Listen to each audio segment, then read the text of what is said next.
Or maybe. Whenever you are ready to call us to order. Welcome one and all to the January 25th installment of UIDRB 2024. The next meeting will be February 22nd, same place, same time. I'd like to swear the city staff at one month.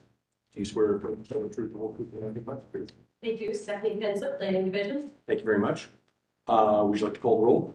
Attorney Wood. We do not have Mr. Fleming, Ms. Jones. Here. Mr. Reeds, Present? Mr. Solet, Here. and Mr. Smith. Present. We do have a quorum. Has everyone had an opportunity to review the meeting minutes from December? Any comments, corrections? Can we do the hearing format with me? Sorry. Yes, we can. Thank you. Please. So we just wanted to give a brief overview of the hearing format for our guests in the audience. For each case, first, city staff is going to present the application materials, followed by our applicant stepping up to the table. They'll be sworn in and presenting any additional materials. We're supplementing the staff report, and then if we have any public speakers, which we do for at least 2 of the cases tonight, they will step up to the podium and be sworn in, and for each case, there will be 3 minutes to speak. And then finally, the board will have their time to do discussion and questions, and then ultimately take action if it's a case that's on the agenda for a vote. Excellent. Has everyone had an opportunity to review the meeting minutes? Yes. No corrections? No. Would you like to call the roll, please? Aye. Need a motion. I move we approve the minutes. So we have 2 meeting minutes on this agenda. So we need to start with the ones from November because we didn't have any votes at the last meeting. So let's do the November 2023 minutes. I need a motion for those. So I missed them, so I have to abstain. So you don't have any, I don't have a quorum for those. Why don't we? Okay, so we need a quorum to approve the minutes as well. So I would need all 4 people to vote. Wait till Keone gets here. Okay. We go back Yes. for the November meetings. Yes. Yeah, okay. We can table the November minutes and then Okay. come back to those at the end. Okay. Okay, so I need a motion for the December meeting minutes. So moved. Second. Okay, that was, Ryan second, Katie and Ryan. okay, that was a motion by KB, second by Mr. Samansky. And Ms. Jones? Mr. Reeds? Yes. Mr. Sublette? Yes. And Mr. Smith? Yes. Motion carries. Are we ready for our first case? Yes. And this is going to be UID 24-01-005. Yes. Get to that.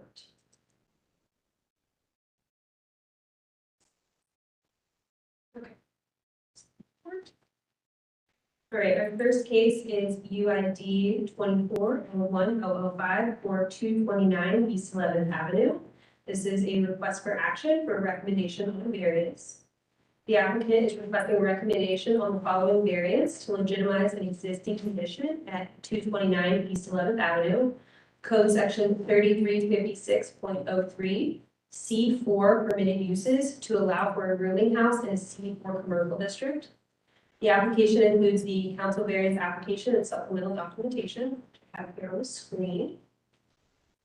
And the staff analysis, the request is consistent with the University District Plan. The plan recommends neighborhood mixed use on this parcel. The rooming house is consistent with that recommendation. Further, the property is currently operating as a rooming house, and the applicant is proposing no changes to the building. As such, staff recommends support of the variance. And that's all I have for this.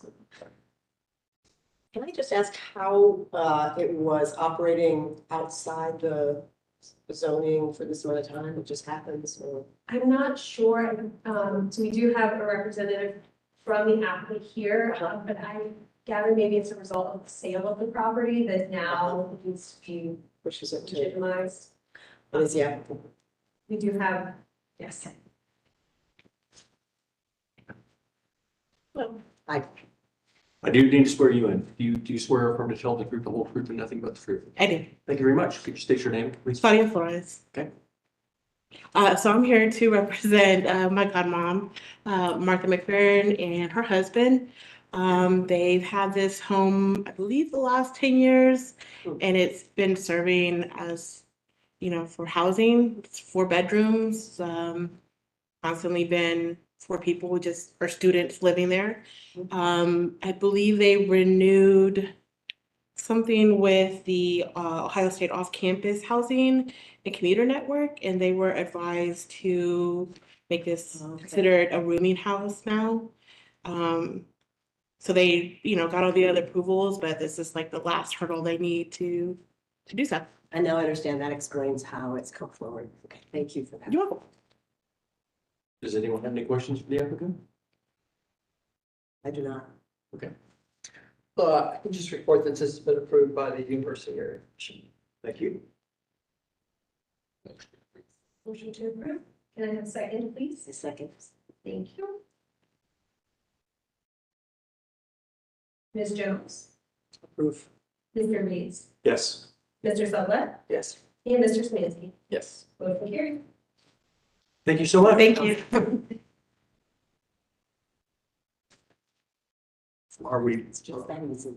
indeed, are we backing up to 2401-004? Yes. And this one I misprinted on the agenda. This one would be an A and B because they are looking for recommendation on several variances as well as approval of design. Okay.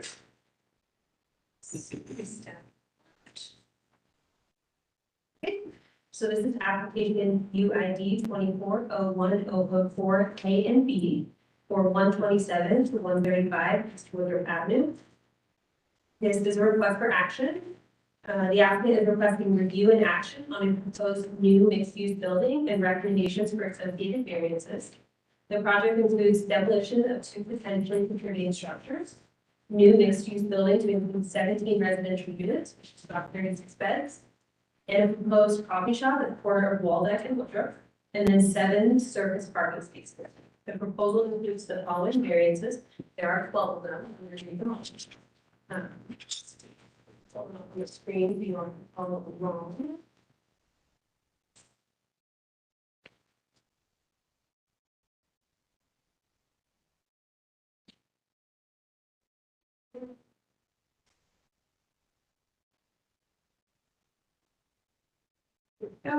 Okay, so code section 332105, vision clearance from 30 feet to 10 feet. Because of unusually deep setbacks from the right of way to the property line, creating an open urban corridor, we feel the spirit of the code is satisfied. 3333035 AR4 apartment residential district use to permit the use of a coffee shop and rooftop greenhouse. Coffee shop will be a neighborhood amenity, and the greenhouse will be operated by a resident of the apartment building in consult with owner. 333323, minimum side yard permitted from 6.48 feet to 5 feet, reducing the setback further would impact pedestrian and vehicular circulation in the project parking area. 3333.901 density from 15.9 units to 17 units.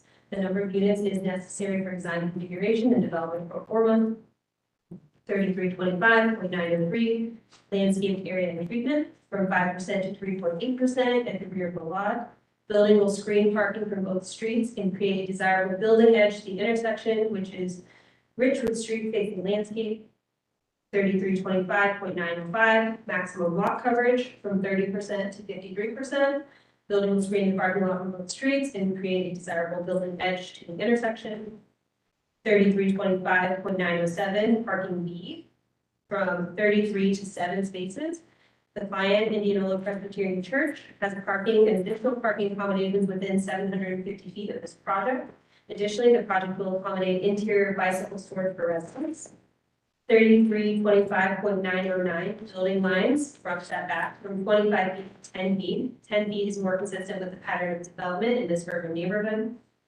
3325.909, building lines P, rear setback from 2 feet to 1 foot 1 inch. The adjacent property is also owned by the client, and an existing 8-foot walkway area will remain as separation and open access. 3325.911, building separation and size from 10,200 square feet to 13,740 square feet. The project effectively breaks down massing to articulate the project as a collection of buildings. 3325.913, maximum FAR from 0.6 to 1.47. The sidewalk is compromised with larger masses with the church, daycare building, and fraternity and sorority houses adjacent. And then lastly, 3325.915 height from 35 feet to 38.875 feet. This request is a slight increase necessary to achieve inhabitable space within the roof form. So with that, the submission includes a site plan, floor plans, renderings, elevations, and existing condition photos. We'll scroll through the materials, page 20, and we'll get to the staff analysis. Okay.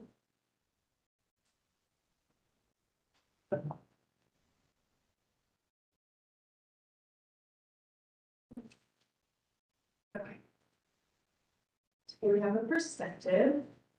A few pages here with some context the applicant can provide when we turn it over to them.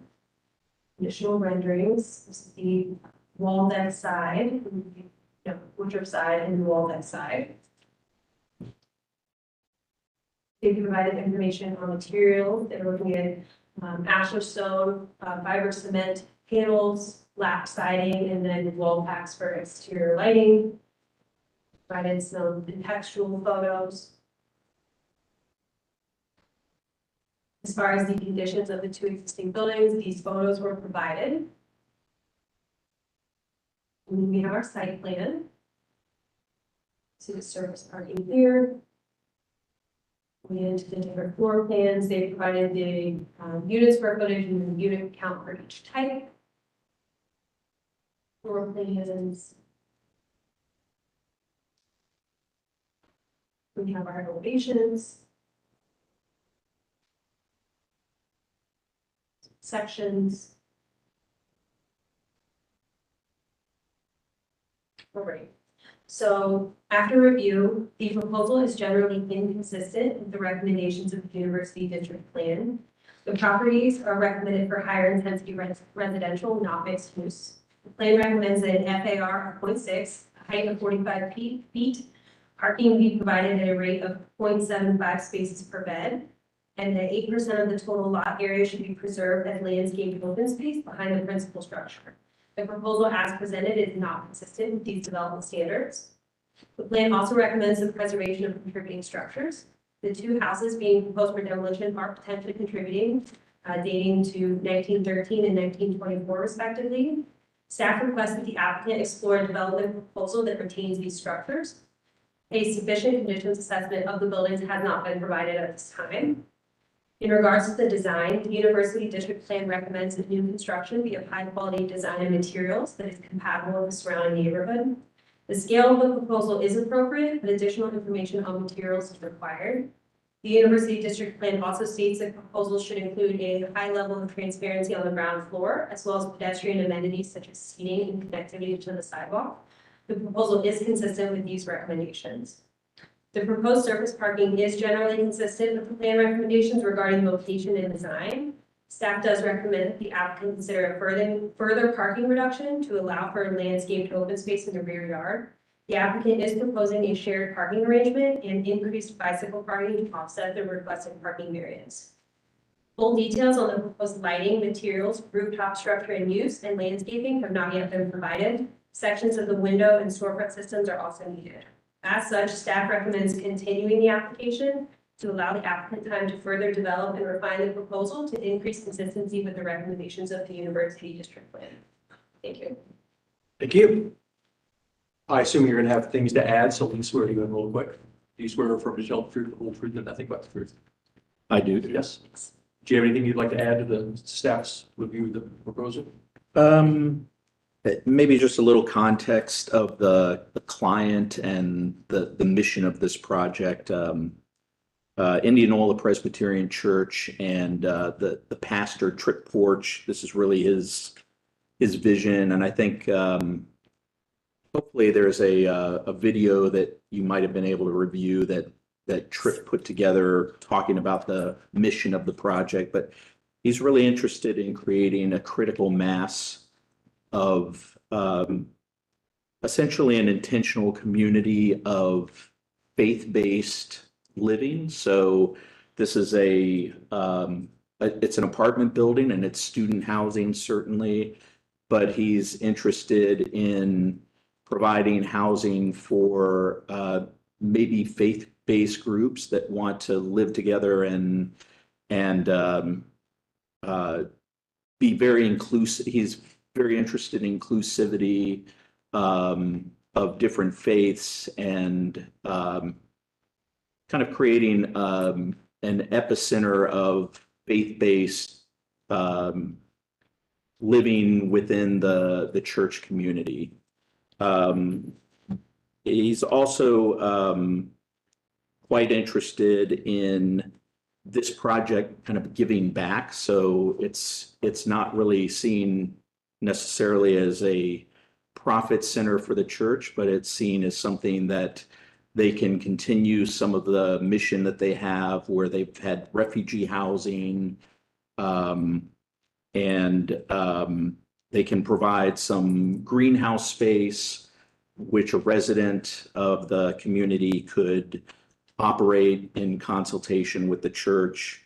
The coffee shop is obviously an important component, which would be run by Global Gallery. So it's another nonprofit that would be operating the coffee shop. And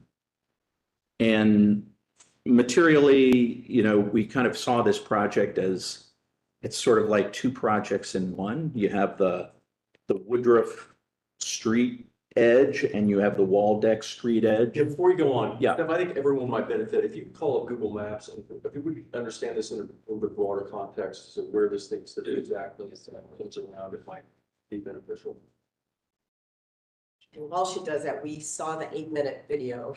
You did, okay. Describing the project and walking us through, and I think the only thing that he mentioned that he didn't emphasize was the affordability of the housing. And while he's cognizant of the large amount of luxury-oriented student housing that's been built in the entire area, he's committed to making sure that that represents affordable housing so that some students that are selecting to live there can afford to go on with their college education. So, Absolutely. Thanks for that addition. So if we get like an aerial first.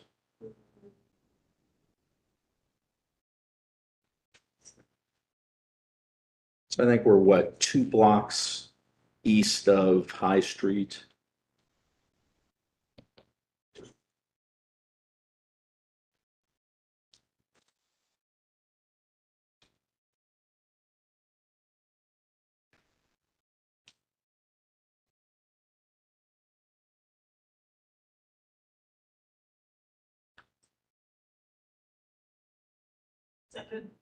Yeah, I can, Zoom in. yeah.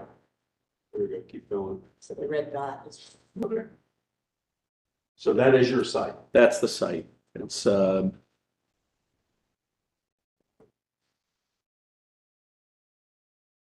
the 2 existing buildings, it's actually 2 lots, but 2 existing buildings on the site that face Woodruff. And Woodruff is kind of a plateau, but then the site falls about 20 feet north to south, moving along Waldeck to the tip of this kind of pie-shaped site, which is Indianola Presbyterian Church's property. And to the east is, what is the fraternity that's It's AGR, so agricultural fraternity. And then to the north, you have some more circa 1970s, 80s multifamily properties. So Waldeck's kind of the dividing line, I guess, on East Woodruff, where it's more single family and smaller residential, and then you get into bigger multifamily past Waldeck. I think one of the concepts that we were working with was the experiential difference of walking up Waldeck Street versus Woodruff. So Woodruff is kind of more of a residential feel with dormers and hipped and gabled roofs, and then Waldeck with Indianola Presbyterian Church, which is a a stone, ashlar stone, larger scale structure with the daycare building to the north. We wanted to express in some way the different characters of these two streets as they met at the corner.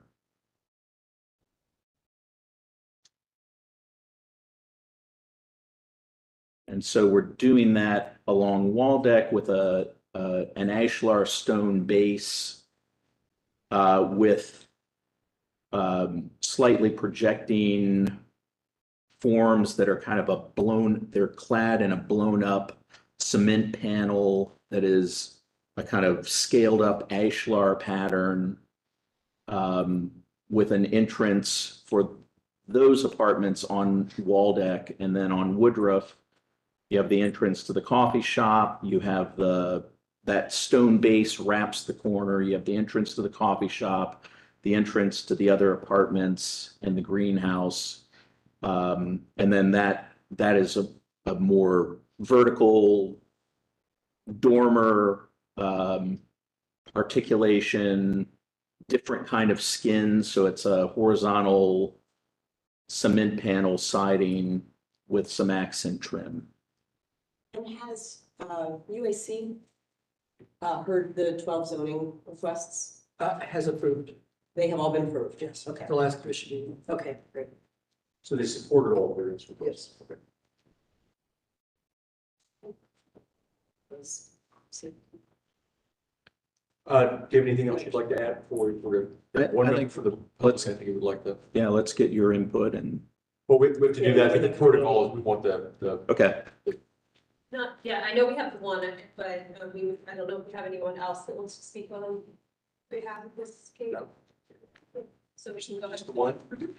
Just Step say- forward, please.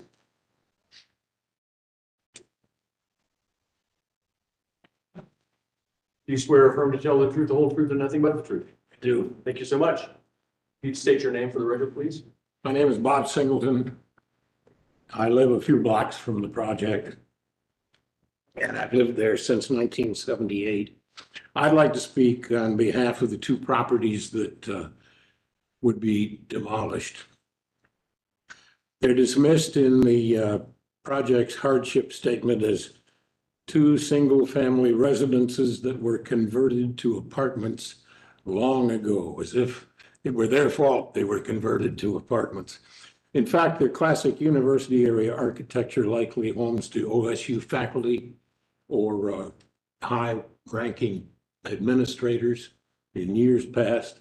They've been owned by the church 20 to 30 years. The pastor calls them dilapidated. These are his words. We learned churches are not very good landlords. That's certainly true in this case. Now the church is using the condition of the homes as justification for their demolition. This used to be called demolition by neglect. Whatever replaces them won't have nearly their character, and the streetscape will be damaged forever. It's worth noting that just a block up the hill on Woodruff towards Indianola, there's a magnificent old home. I believe it was seriously damaged by fire. It is, as we speak, undergoing what appears to be a complete renovation. The church says this is going to be affordable housing. Well, nothing lasts forever. We've lost a few churches in the neighborhood in recent months.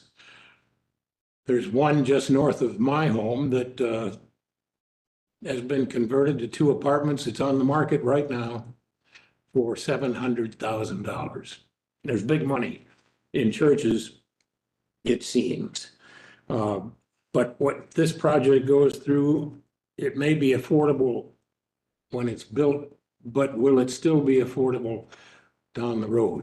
If you can sell a church for $700,000, developers aren't going to hesitate to raise whatever rents the church charges if a new owner should happen to take over. That's all I had to say. Thank you very much. Thank you for your time.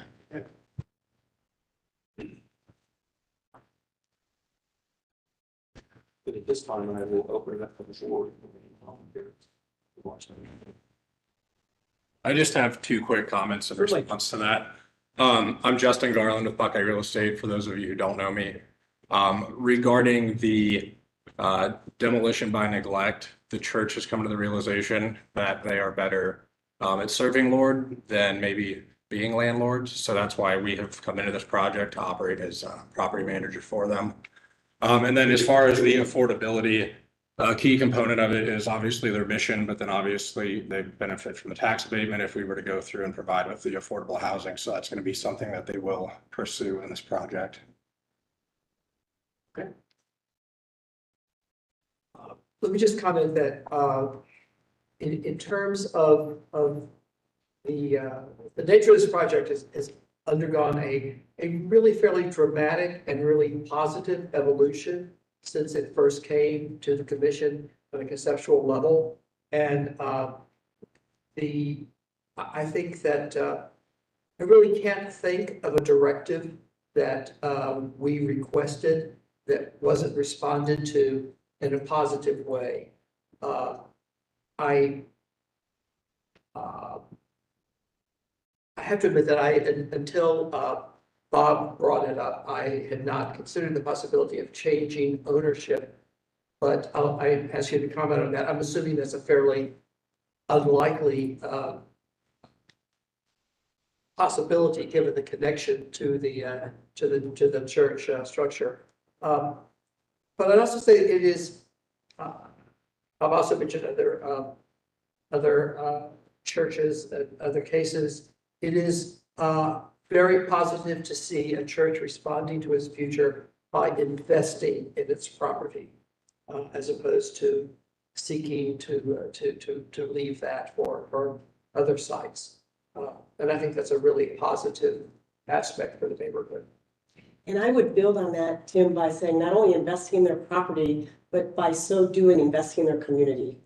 Absolutely. And I think one of the things, there are two things I'd like to speak about relative to this project. One has to do with the change from the existing situation and the architectural form, the expression of architecture that this project is in the process of making. And the other is the relationship, the unique relationship of the client to the project. And Bob, I don't know if you got a chance to hear Tripp's discussion of the project, but this is something that he's been involved in for quite a bit of time. I'm sure you've seen the amount of work he's done on the beautiful Charles Inchode Church in all the factors of tuck pointing and taking care of that beautiful building as an important piece of the architectural patrimony. So Tripp Porch and the Indianola Presbyterian community is the last group that I would say disregards the contributing structures of architecture in the area.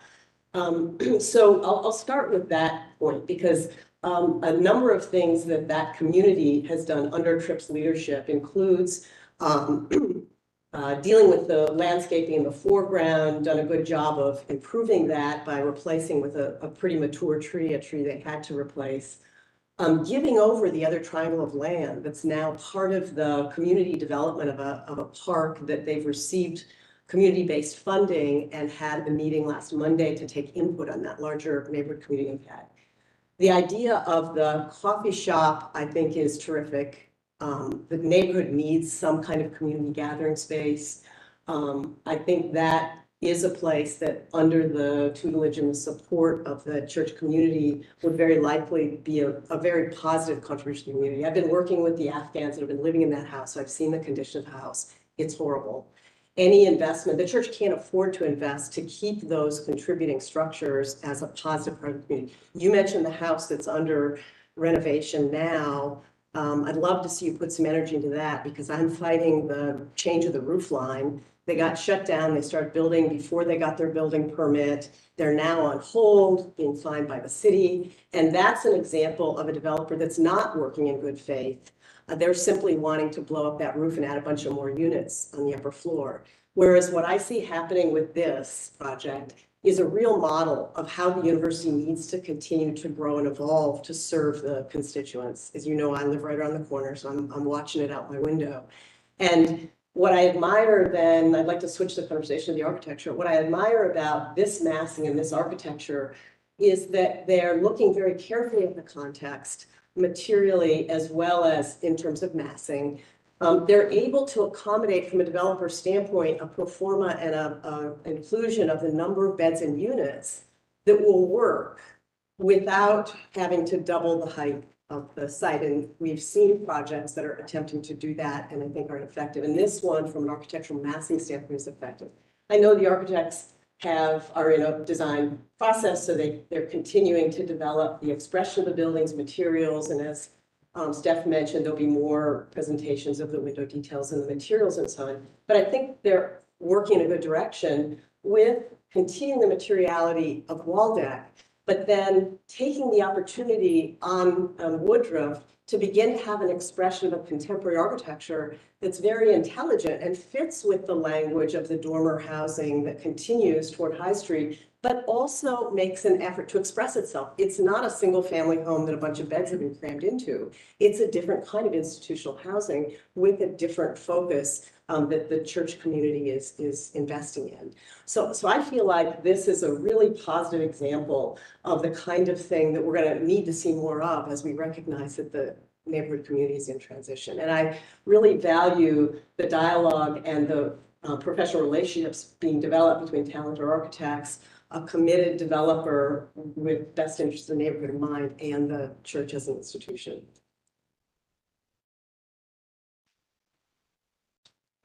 I generally am not against it. I guess I come from a trust but verify, mindset, and having up to it's great to say, hey, this is affordable housing, this is there. I would like to see some of that documented, whether it be a parking agreement or that the building does not transfer without the church. I mean, I don't want this to come across the way, but you build this, it's valuable. Some developer comes in and says 53 beds. Well, that's a lot. We can pay for that. And that money goes to use somewhere else in the church. And then all the beautiful things you talk about go away because someone else took that. So I don't know if you have thoughts on that. I think We have a parking agreement with the Graham School, which I can circulate. And then I think there's also an informal. We have a verbal agreement with AGR next door. They have a surplus of parking right now. So until their fraternity is filled up to capacity, they said that we have first right of refusal on those extra spaces. How many spaces is that? At least 9 right now. Ryan, is what you're asking for part of what we as design review guidelines can ask for? Because you're talking about an agreement in terms of. I mean, well, Can I get clarification on it too? Like, if there was an arm's length transaction, you're saying that the new owner might not provide the affordability? well, no, the affordability for the tax abatement is 20%. Right. Right, so it's not the entire project, and it's by a unit and not by number of beds, and so this has a Right. number of beds, so the project itself, and I'm just stating facts. Mhm. I'm not trying to say you're doing anything wrong, I just, I'm just looking and saying, so it's not 20% of the beds are affordable, 20%. 20% of the units. Right, yes, just with 5 bedrooms and 4 beds, that part there. And in terms of, are we able to ask, well, part of what we're agreeing to is a parking ratio that's 7 spaces for 53 beds. But they've already. got 39. that. Yeah. 39 beds. So consider that they've already got the variance. No, they You all, The UAC voted in support of variance. you all. Got it. For the Thank you. variances, and then they So- want to go actually get them. And typically in the past, whenever the city has required something, and if you're saying on a parking, it's not just hey, first right of refusal that goes away, that you can't say, hey, we're about this, and then you don't have it. The next year, there is some commitment on that.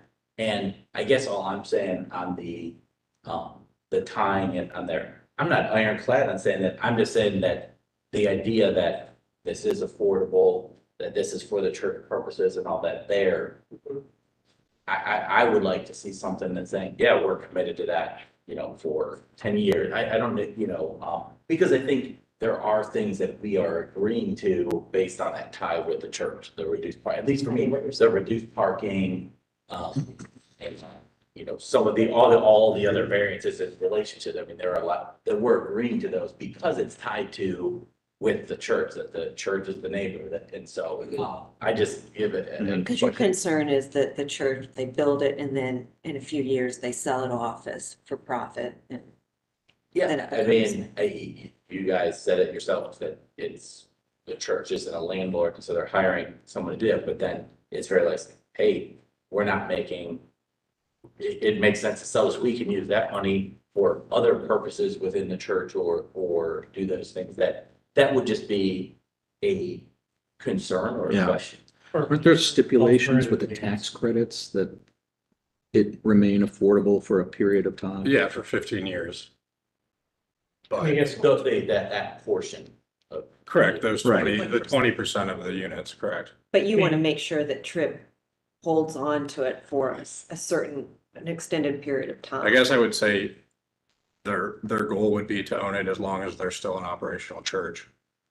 I mean, things can happen. We could say that 10 years, they're gonna commit to that, but what if the church went under in 5? Or decides to sell their property like they shoot. And that's all. Well, I mean, I guess, so my take on it is, it's irrelevant. I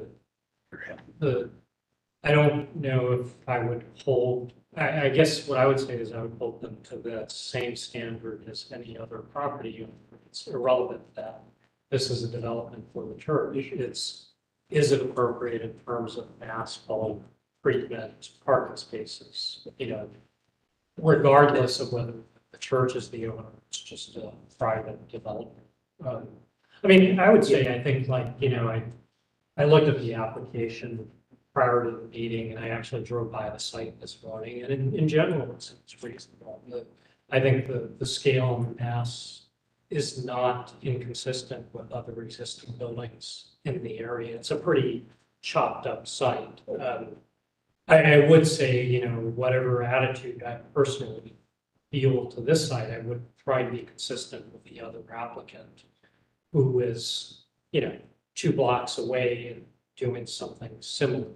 They're taller, so I think there's, you can make that kind of distinction. This is 3 stories, largely lot line property. It replaces 2 decent but kind of shabby at this point houses. And, in general, like the massing and the articulation, it's, I think, all pretty consistent with the site and the location. So, I mean, I know. I hear what you, and my question, and maybe I wasn't clear, I guess mine more is related to the parking. Yeah, I figured, because I And didn't. that this is the part, and the argument is, hey, we have this park, but can be canceled in 30 days. And so we sit here and we approve a project that doesn't meet parking, and we're holding other people to standards, and we're saying, hey, we're doing this because it's tied to the church. No, That's my concern. No, I'm with you. I agree. And I think from my perspective, I don't care that much about the parking. Like, I get it, parking stuff in the neighborhood, but you can walk to the university, it's near bus lines, people need less cars anyway, so.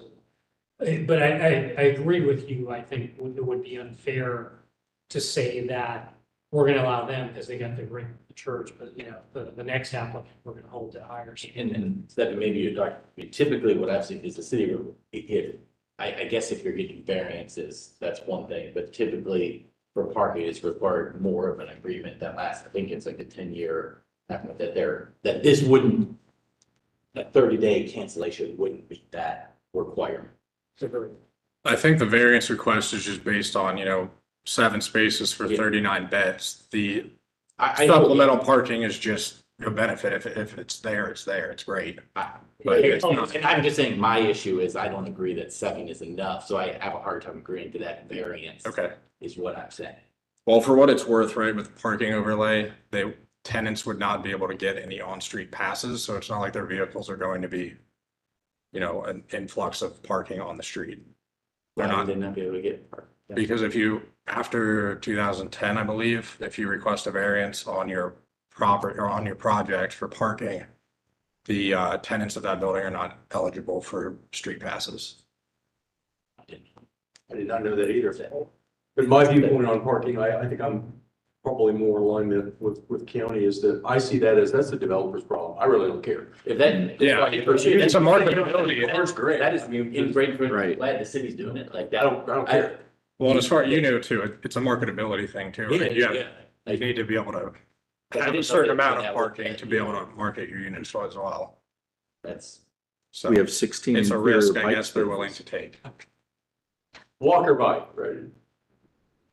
So the rendering on the top, then the coffee shop is in the lower right-hand corner, correct? Right. Okay. I mean, so I guess my only comment on that, I'm gonna let the architects on the board speak to the building more, but is, it doesn't, as the only retail component, does it need more glare? I mean, something to distinguish itself as a little bit more community welcome versus, I'm not saying it looks like a unit necessarily, but is there something, I mean, could it have like a broader exterior seating area? I mean, something that distinguishes it a little bit more is like, not part of the residential component. Mhm. Yeah, I think we tried to maximize the patio piece as much as we can on site. And I think certainly we're gonna have to come back with signage issues and other things. We've not really even had formal discussions with what will be the operator Global Gallery, but So another thing, as I look at this, I'm just curious. I don't know if it was easily distinguishable on your site plan. Is this building where it's proposed to be sited, is it generally in alignment with the building setback along the street, or is it forward a bit, or is it back a bit, or? the buildings to the west on Woodruff generally Intersection. across the intersection generally sit back about 10 feet. Beyond where you're proposing to put your building? No, we're line. in line, Okay, in line. okay. In other words, the current houses are set back further than Then, the okay, other then buildings. west, gotcha. Okay. So you're bringing it up to that same line. We're bringing it up to that line. Art, you said something about this in your description, but could you say a little bit more about how the materials turn the corner? Yeah, so really we're trying to create a dovetail of these two experiences. So you have this ashlar stone base that turns the corner, makes the patio, makes a base for the woodruff piece, but these two materials really meet along that corner edge. So you have what we're seeing as a darker, maybe a charcoal, horizontal siding with vertical siding accents and some trim accents, meeting this overscaled ashlar pattern cement panel, what's essentially a rain screen, which makes the elevated faces of the Waldeck side. So literally, we're trying to kind of fold these two ideas together at that corner. You want to add something, Beth? Yeah, I was just gonna say, and we get the band between the second and third floor windows that carries across the front in a slightly different toned siding. The windows between the two sides, the frames, the mullion patterns are different colors, yet the sizes of the windows are the same. And even though the materials kind of meet at that line, I think the form of that corner, let's just call it box, has the chunk taken out at the top that's made by the sloped roof of the dormer. I think it's also important that that piece floats over the base. So when they meet at the corner, they're not just, it's not a completely planar condition. There's a form, which was the Woodruff form, which is projecting over the Waldeck edge. And to Carrie's point about the windows into the coffee shop, we were trying to keep a consistency along that stone base. And not put, like it was a kind of a balance between maintaining the idea of the solidity of the stone with Versus getting. a storefront? Yeah, Yeah. right. But so we have the same window size, but then we put a kind of upper kind of clear story above that window. So while they are narrow, they're really tall. Well, now that you zoom in, it does appear that the lower right-hand window is not similar to the. I mean, we do have ones a that are- big storefront window there, Yeah. yeah. Would you have a suggestion about how they could use landscaping to call out the invitation to the corner differently from the access to the unit entries?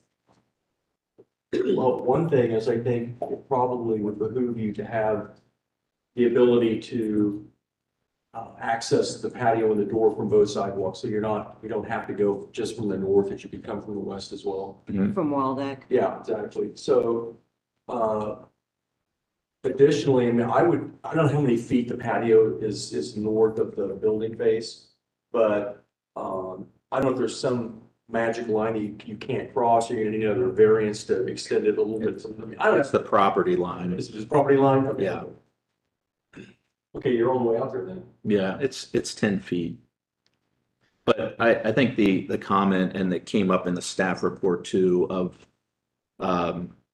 creating access to the patio at least. I mean, maybe we don't have to have a door on Waldeck, which we'd prefer not to, but access to the patio and therefore the entrance along Woodruff, that would be an important I thing. mean, my only comment, my only other thing, I don't know, can you parallel park on Woodruff, on the south side of the street, Yes. in front of this building? No. I've, Parallel On the parking. north side. No. Okay, what about Walden? Can you parallel park along? Both sides. Both sides. You can parallel park. See? Yeah, Okay, okay. probably not right up Because that's against where that they all intersection. parallel park on the lower part of Gotcha. Walden to pick up their kids at childcare. There's a whole lot of movement of cars from there. Okay. So just out of curiosity, do you expect that you're going to need to replace the sidewalk along both those frontages behind the curb? Probably, yeah. I would at least consider doing a tree lawn, which looks so much better than sidewalks that are right behind I mean, they look better, they feel better. Now, I will add the caveat that it gets complicated depending on how much foot traffic you get from people parallel parking their cars. You could end up with a bit of a mess. But I just think from a visual standpoint, they look so much nicer than having that much more additional pavement. So it just reads as like one big, huge, massive pavement when you've got on both sides of Woodruff, you've got sidewalk conditions. So Can we spin around to the, Look at the bushes. yeah, I mean, I might have spoken too fast on that point because I think that sidewalk has been replaced recently. yeah. Oh, you got utilities there. You're obviously not going anywhere. Right. Yeah, just that corner. yeah, I mean, I would love to do a tree lawn too, but I Say to them, the consistency of the sidewalk. just because it's right away doesn't mean it has to be a 6 foot sidewalk and grass. There can be concrete with planter. I mean, Yeah, yeah. you can't, obviously the city doesn't like pavers and all that, anything that's more maintenance. Right. But creating that to feel more like a little bit commercial, sort of, not just where we normally be a house with a 6 foot Yeah. sidewalk that rounds around there. And that will give with the windows in there, a feel that, hey, this is more It's like, part hey, of you the can come at development. it from Yeah. all angles. You're Yeah. not just like, oh, there's just this front Right. entrance walkway. And I think from a landscape standpoint, both edges really, we've not really attacked that. And you do have Part of this dwellings at project. grade on both sides. Say that You again. have dwellings at grade on both sides. Yes. Picking out their units right at street level, right? Right. And that's where the existing thick bush, right up to the sidewalk edge on both streets, keeps people away from the building. Yeah, So if you opened up the corner, inviting people toward the corner, but maintained a kind of solid landscape edge that keeps people on the sidewalk, that's gonna give people in their dwellings a better sense of privacy when they have windows open right out to the area. I mean, Mhm. you know, there are tons of good ideas for it. I'm sure you have tons of good ideas. I just think it can work, right. very much can work. I can't tell what that is. It looks like it may be taxes, but I can't tell. I think it is taxes. Yeah. Yes. Probably gonna get destroyed in the course of. Well, yeah, Yeah, those. we're also having to kind of cut down the grade. grade to, I want to go back to your answer about the material change, and I understand based on your descriptions, you really want distinctly different faces at that dovetail corner. And I'm still looking at how many things are different. So the ashlar stone comes around the base and that kind of holds it together as a foundation.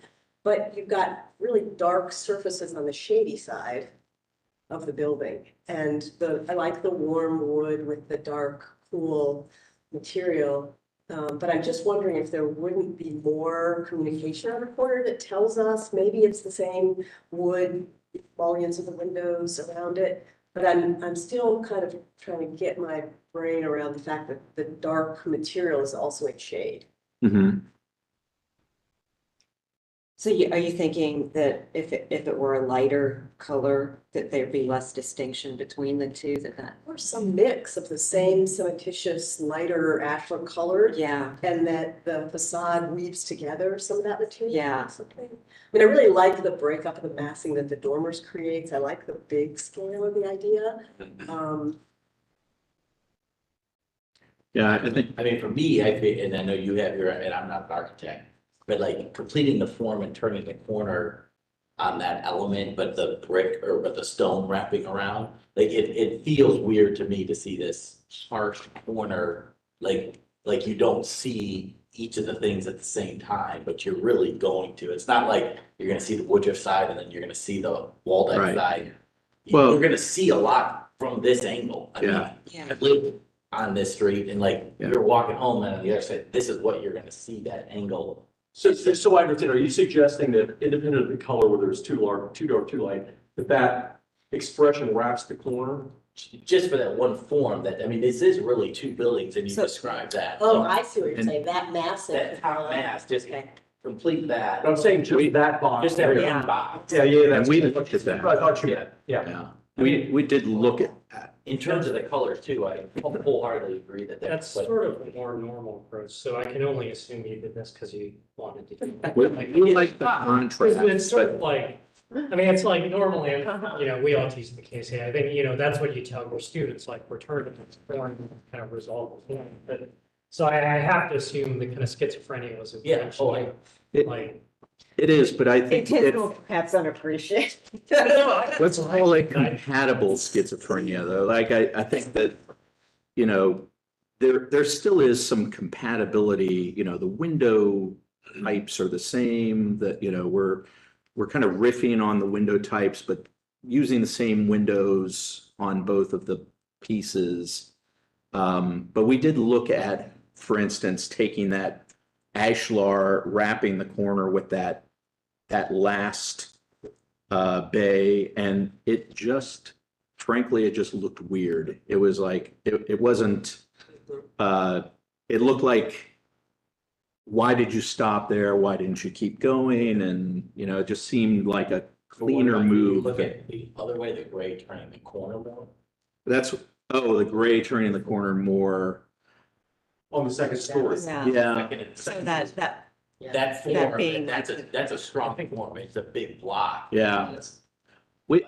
Yeah, we didn't look at that, but I think we like the three pieces that were very similar to one another, the kind of The north elevation? projected, or on the east elevation, scaled, you know, sorry, like west elevation here. taking a bite out of one of them seemed like, why'd you take a bite out of one?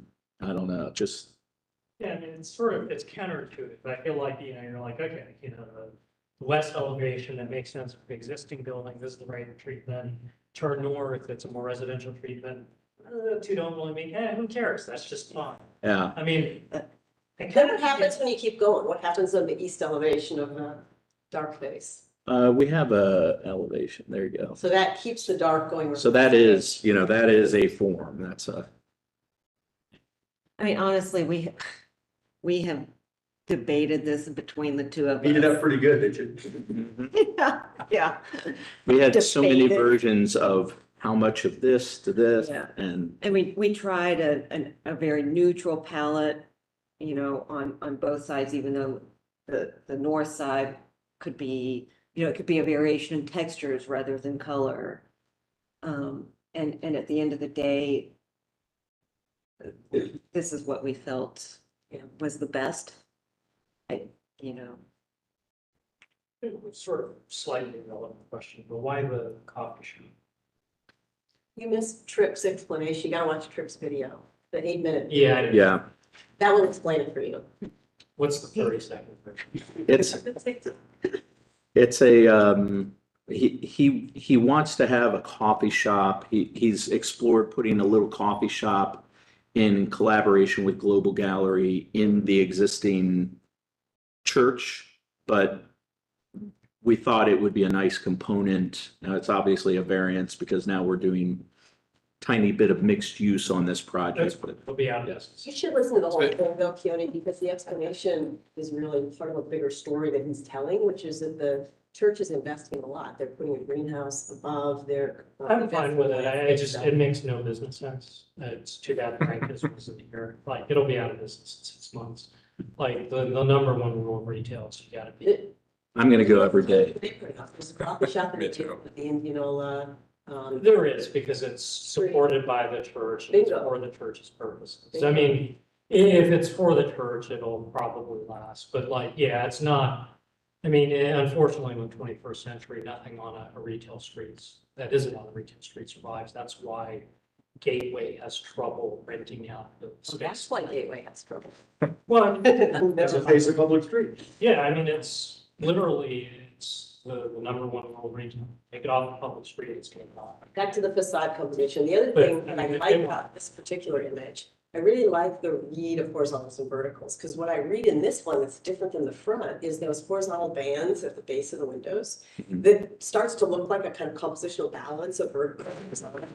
Otherwise, the dominant gable vertical with the dominant window vertical makes that really strong. Yeah. And it also makes me wonder if there's other degrees of gray that would soften a little bit, allow for the schizophrenia at the corner that you want, Mhm. but make it a little bit less black on a shady side of the building. And so if they're, because those are, you can control that medium anyway, right? They're more cementitious. Yeah. Right? Yeah. So I wonder what other tones with that might make it still express what you want as a distinct corner, but also lighten it somewhat. And I'm wondering, like, I like the warm window treatments that we see here. What if the window frames also turn the corner to give one more essence of continuity along with the ashlar base? Yeah. I On the second like and the third windows, yes. And I really like the window patterns on the west-facing facade where you've broken up the windows and you have some horizontal panels and verticals. Close up, I think those are really elegant patterns. And I wonder if that isn't also going to start to go on this side. Yeah, it's a And little, you have some where I can read smaller Yeah. mullion lines or mud lines. Yeah. that look like they're horizontal, but the dominant read are these big slices. where- the mullions on this side are hard to read because they're black. I see. But in terms of your suggestion about more of the lighter tone, I mean, one thing we were thinking about is between the lower windows and the start of the bay, there's a narrow strip Mhm. between those windows and the bay. We thought about making that the lighter gray too. To match what's occurring above this Yeah. next grade, okay. Right. Black is so stealth. You know, it's really gonna distinguish itself in the neighborhood, and that could be great, or it could be less great. Yeah, it's a little darker maybe and Yeah, we can go lighter. We Yeah, just don't go want lighter. beiges. No, no, beige, We're no beige. avoiding the beige yeah, palette. we can definitely go lighter. Yeah.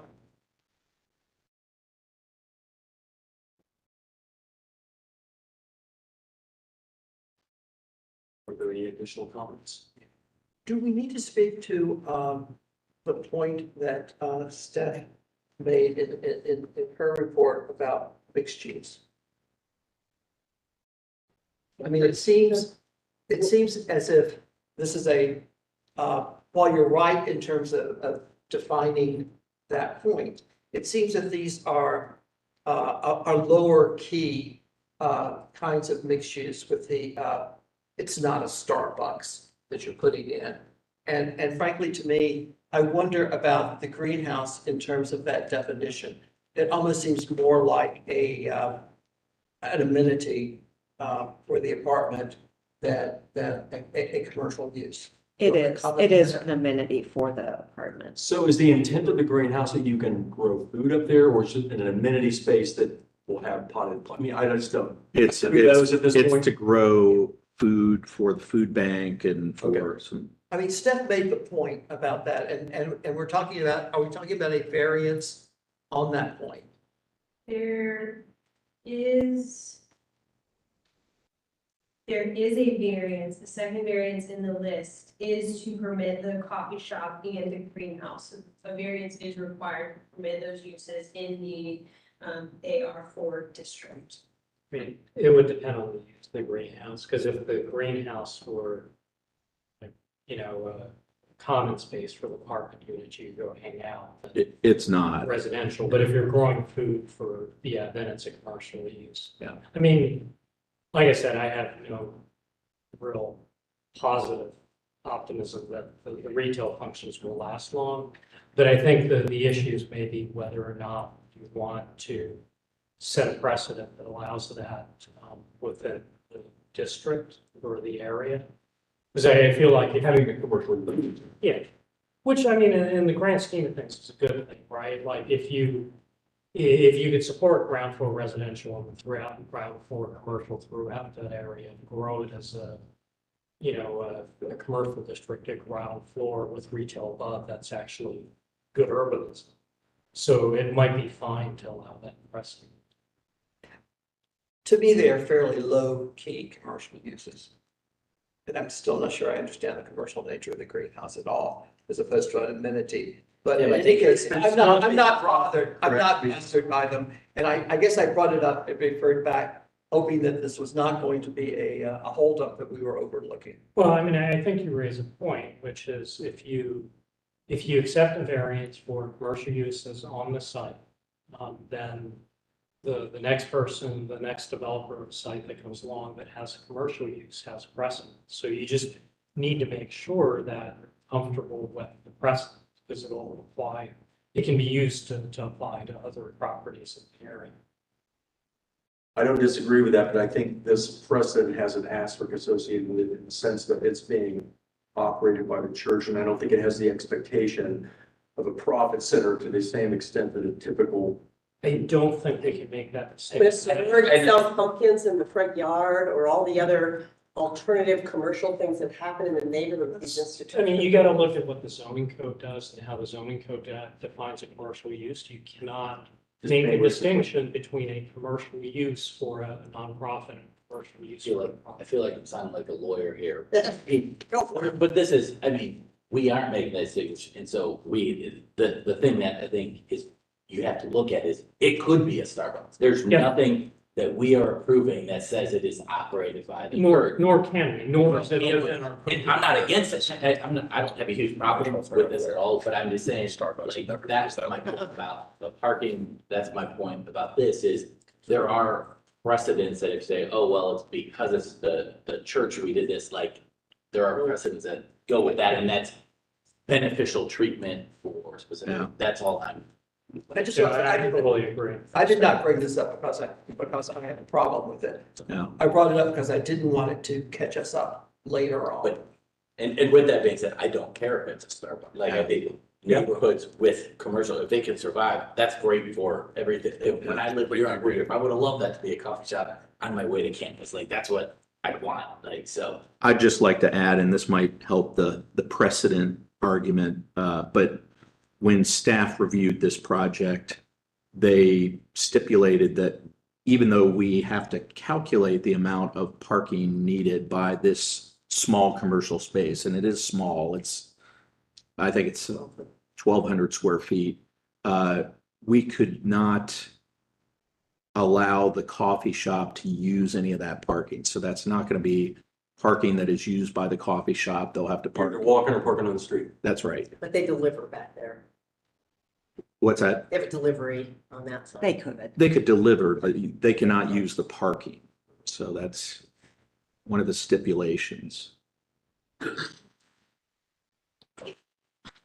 So I have a couple questions for you all. So they are here for requests for action, both for recommendation on this list of variances and approval on the design. So I just wanted to check in on a couple of things. You know, the last few months, we've been talking a lot about the level of detail that we're asking for folks to take action on a case. So are you all okay with the level of detail that we have here? I'd expect the same, that we ask of everyone else. So I think what we've discussed was typical wall sections, typical Yeah. details that define traffic. Yeah. I mean, they're pretty, First time we see the product. I think we all said on there that we weren't going to approve variances without a design we were gonna go Being with done. being Well, done or more refined.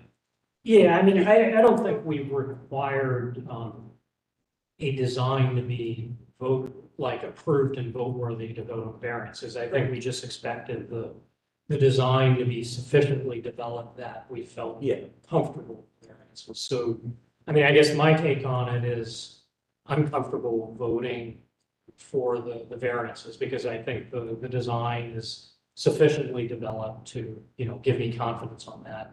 But I expect them to come back with typical details. Want to make that motion? Typical wall sections.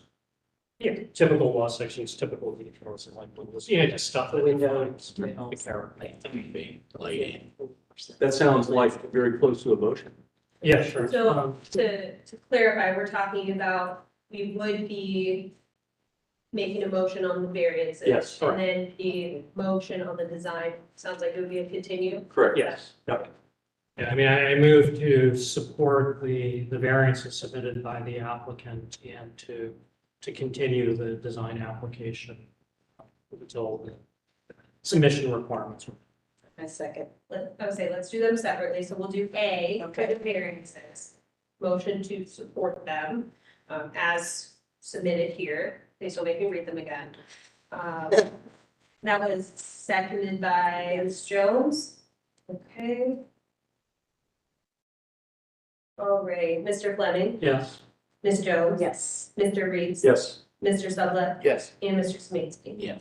Motion carries. And then for part B, for the design, I heard a motion to continue by Mr. Fleming. Was that also seconded by Ms. Jones? Yes. Okay. And Mr. Fleming, Yes. Ms. Jones, Yes. Mr. Reeves, Yes. Mr. Sublette, Yes. and Mr. Smith. Yes. Right. Motion carries for the design to be continued. And we look forward to seeing you again soon. And you. Thank See you you. next time. Thanks.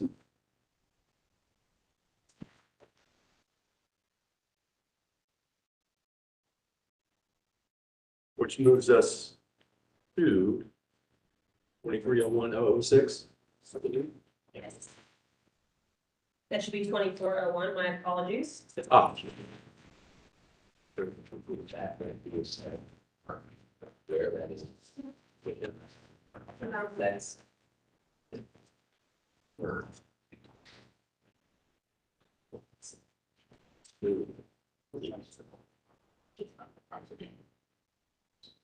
All right. Difference rule.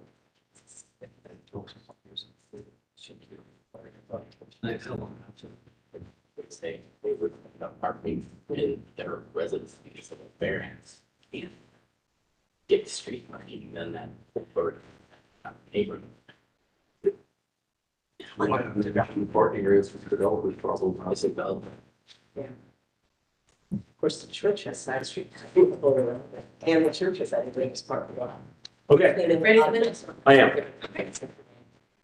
All right, so we are moving into our conceptual applications. This is UID 2401-06 for 82, 96, 102, 104 East 16th Avenue. This is a conceptual review. The applicant is seeking conceptual review for the construction of a new residential building. The proposal includes the demolition of the church building on site, construction of a new 6-story, approximately 320-bed residential building with amenity space, terraces, covered entries and first floor glazing, street trees, as well as parking along portion of the first 2 levels. The submission includes a conceptual site plan, floor plan, and elevation. Go through the materials quickly before we get into the staff analysis. Here's the revised site plan. Here is the north elevation of the building. Here is the wall deck elevation. And then here is the 16th Avenue elevation. After review, the proposal came before the University Impact District Review Board at the July, August, September, October, November, and December 2023 hearings. At the most recent meeting, the board generally expressed appreciation for the changes to the East 16th Avenue elevation, but still had concern over the mass of the walled portion, requesting it be further developed for the next review. The recommended land use for the site is institutional. However, staff notes these properties are generally surrounded by parcels recommended for higher intensity residential use. The plan provides guidance on adaptively reusing institutional sites. As such, staff could support a higher intensity residential development on this site if the proposal is consistent with plan recommendations. The plan recommends that new construction be compatible with the surrounding neighborhood in terms of size and scale. The revised option is consistent with this recommendation. Since the July 2023 meeting, the proposal has been reduced from 573 beds to 320 beds. While the proposal is more intense than the current use, staff understands the transitional nature of the site. Plan also recommends the preservation of contributing structures.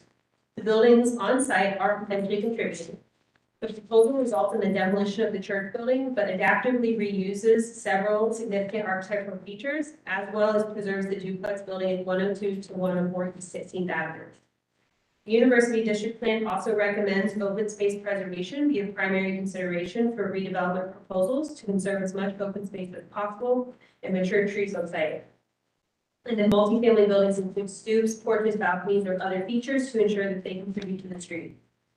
The proposal maintains approximately 36% green space on site and several mature trees. Moving forward, staff recommends the applicant continue to take the University District Plan recommendations regarding building and site design, materials, lighting, landscaping, and parking into consideration as the design continues to develop. The applicant should be mindful of applicable land use category standards and engage with the Department of Building and Zoning Services to identify any needed variances. Thank you. Thank you. I assume there will be some back and forth, so I'll swear you in. Do you swear affirm to tell the truth, the whole truth, and nothing but the truth? I do. Do you have anything you'd like to add, with respect to the new materials? Certainly. Go ahead. Yeah, I do. And one thing, Tyler is not here today. He's in Chicago and they got in, so both of his flights got canceled. He is watching remotely. So if I happen to look at my phone, it might be him texting me with a comment or two. It's not that I'm being distracted by anything, just to clarify. But yes, thank you again. I appreciate your time. So going through this plan, we can just kind of walk through the changes that we made, and starting at the northern corner up there at Waldeck up there. What we ended up doing is where the bike storage room is, we actually pulled that part of the building inward to disconnect the corner piece a little bit more, similar to what we did on the 16th Avenue side. And you'll see when we get to the elevations, what that enabled us to do is basically create another house type feature in the elevation, which you guys have all been asking about, what's happening to that corner, what's happening on the north. So we addressed that, and we reduced the scale also by, again, we'll look at it in elevation, but we didn't move the garage entry or the trash room back at all. What we did is we moved the upper floors back. So we held the street frontage there at that corner, similar to how we're addressing the street frontage on all of the other elements that walk around the building. But it really shows up more in the elevation in terms of how we broke the scale down even further at that corner, because we reduced the mass of it, and we also reduced the height of it.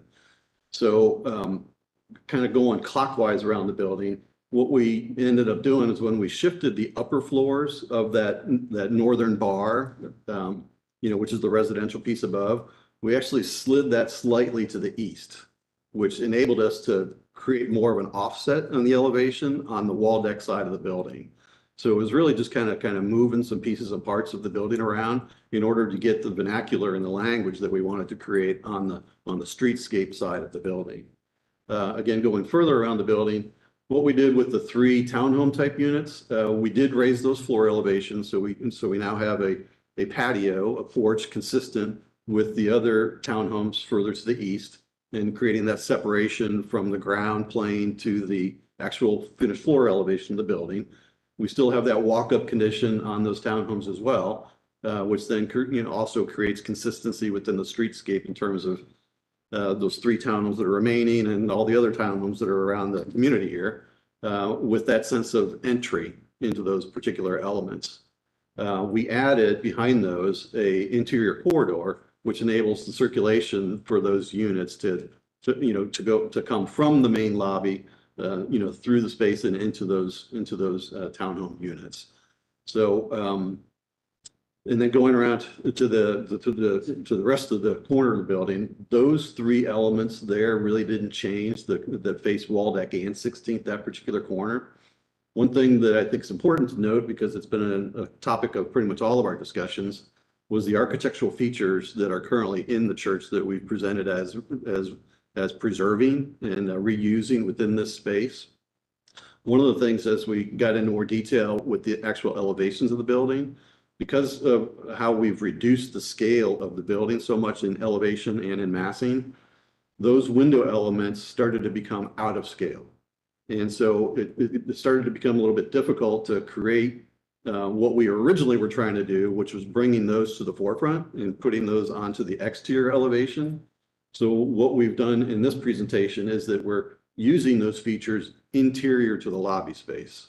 So if you can see those 4 or 5 elements there that are in the lobby, those are the window features. So we're using those as space dividers, as circulation patterns, as architectural features within the main lobby of the space.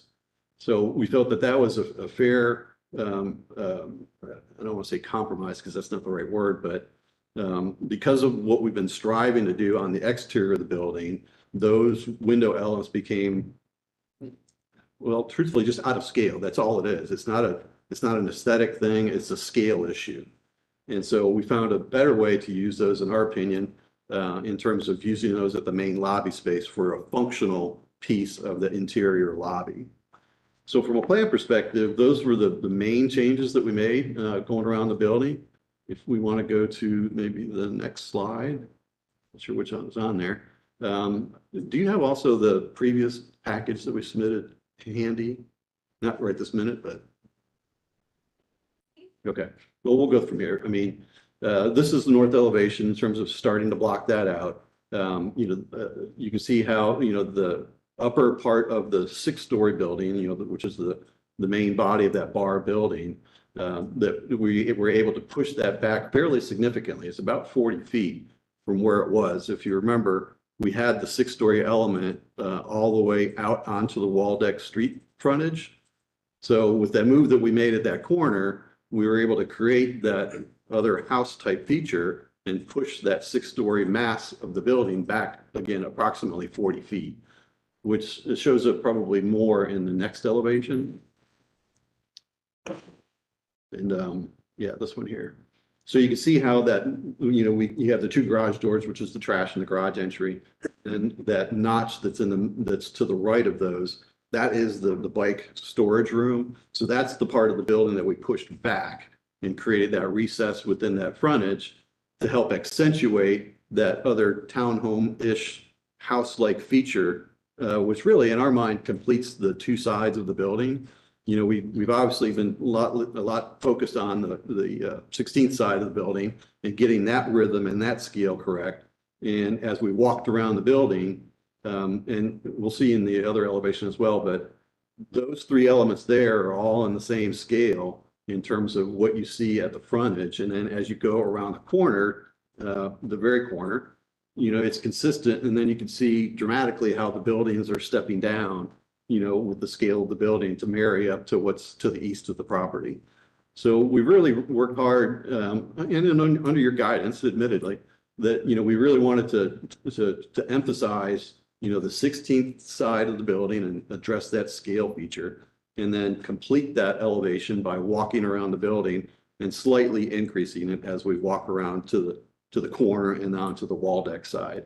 The building beyond is there. That's the bar building that we always refer to. From the street side, from the sidewalk, that part of the building is roughly about 100 feet back. So even though in this 2D dimension it shows up, like it's kind of front and center, it's really fairly deep into the site. So 2D elevations are what they are. We can go back to, if you do have that other package, where we had those hand renderings that were in there. that had it a little bit more clear in terms of, what you would actually see, of that larger building beyond the townhomes that we've created.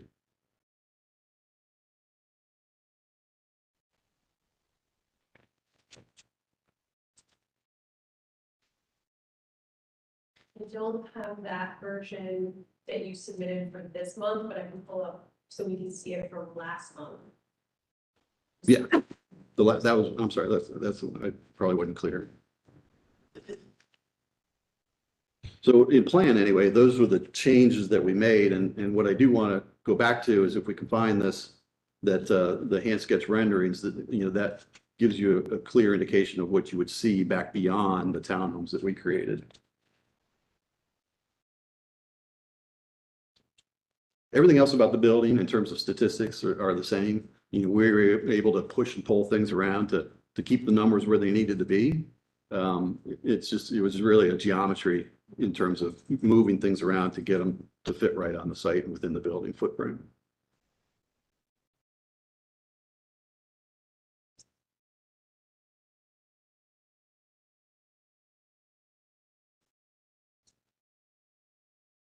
Okay. Thank you. So if you can go to the renderings, which are towards the back. There we go, that one there. So that's consistent, with our current intent, other than the porches that are on those 3 new townhomes. We, as I mentioned, we did raise those up. So there is that walk-up feature, that's consistent with the townhome that's existing to remain. And then if you go to the next one of those renderings, should be the next page. Yeah. There again, you can see how the massing works as we walk around that building. If you look to the far left, you can see that last element there was the 6-story part of the building that we pushed back in order to reduce the scale of that corner at that part of the building, which shows up in the elevations that we were just looking at, which is that one there. So that connector piece, which is, where that bike storage room is, and there's units above, the bike storage is ground level, of course, was how we broke out that part of the building to create that additional feature to complete the elevation. And it's kind of funny when you put the 2 elevations side by side, if you're able to see 16th and Waldeck in the same elevation, which is not true, but when you see it, you can really see how the elevations and the massing of the scale of the building starts at the eastern corner and slowly ramps up on that side around to the northwestern corner of the site. So before we dive into any comments from the board, I believe there are some people here that would like to speak to this project. Is that a fair statement? Yes? Would you like to come first? You've already been sworn in, so. Do I need to swear in for each case, or once everyone's sworn in, we're good to go? So sworn in. All right. Yeah. I'll assume that's the case. Yes. That's fine. Bob Singleton again.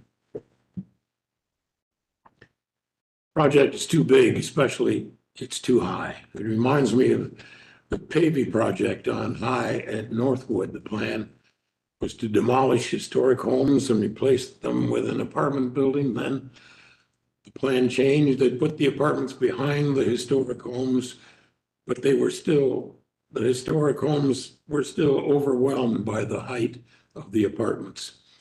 Before it was finally approved, the apartments were lowered and then lowered again. Today, you drive down High Street and you don't even see the apartments. They're hidden behind those historic homes. This project might work if it was on High Street, but not at 16th and Waldeck.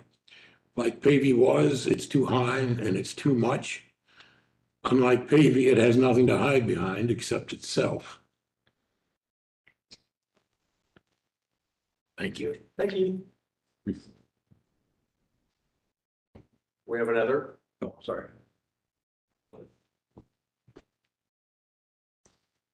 I know you've been here many times, but do you swear or affirm to tell the truth, the whole truth, and nothing but the truth? I do.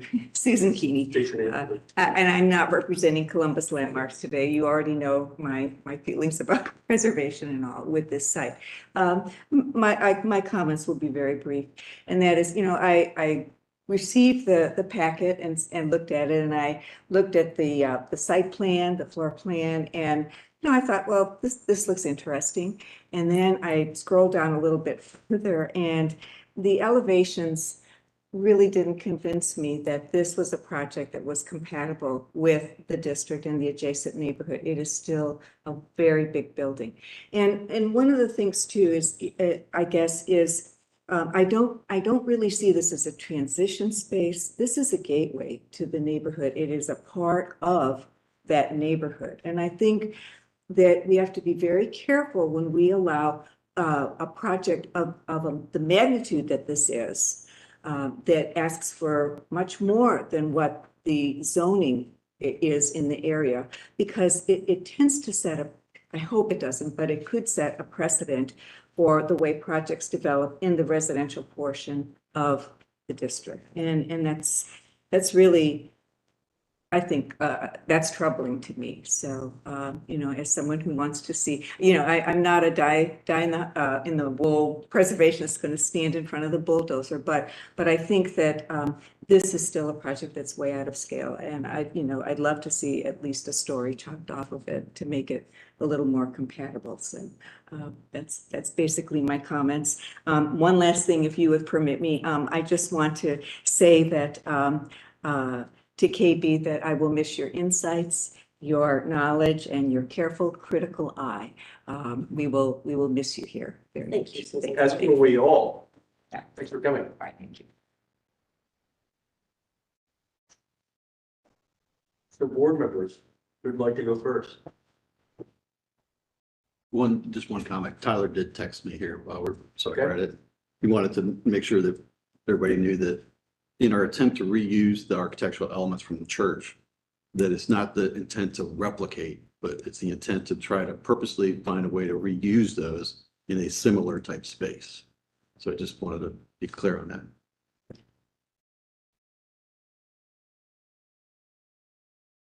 Tim?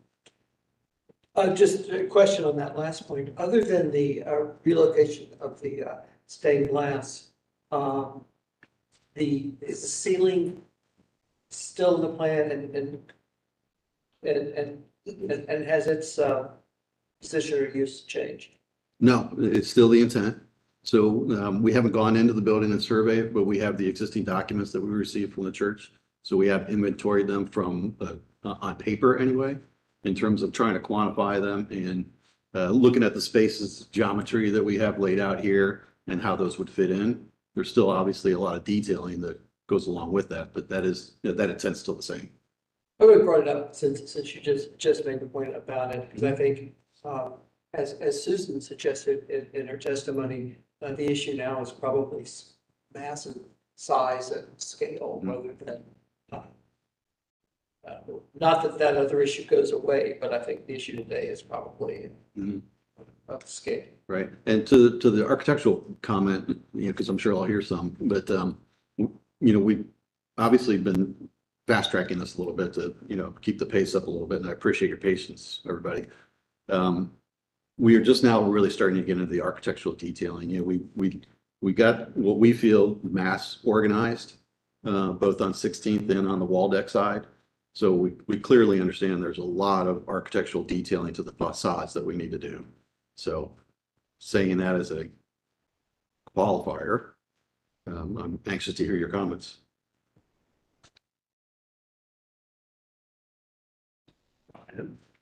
I mean, I guess I still stand by the people that the 16th side, we've improved there. It still feels like the comment of the one floor. I'm not necessarily wholeheartedly against it. I get the comment that that's never what you're going to see on 16.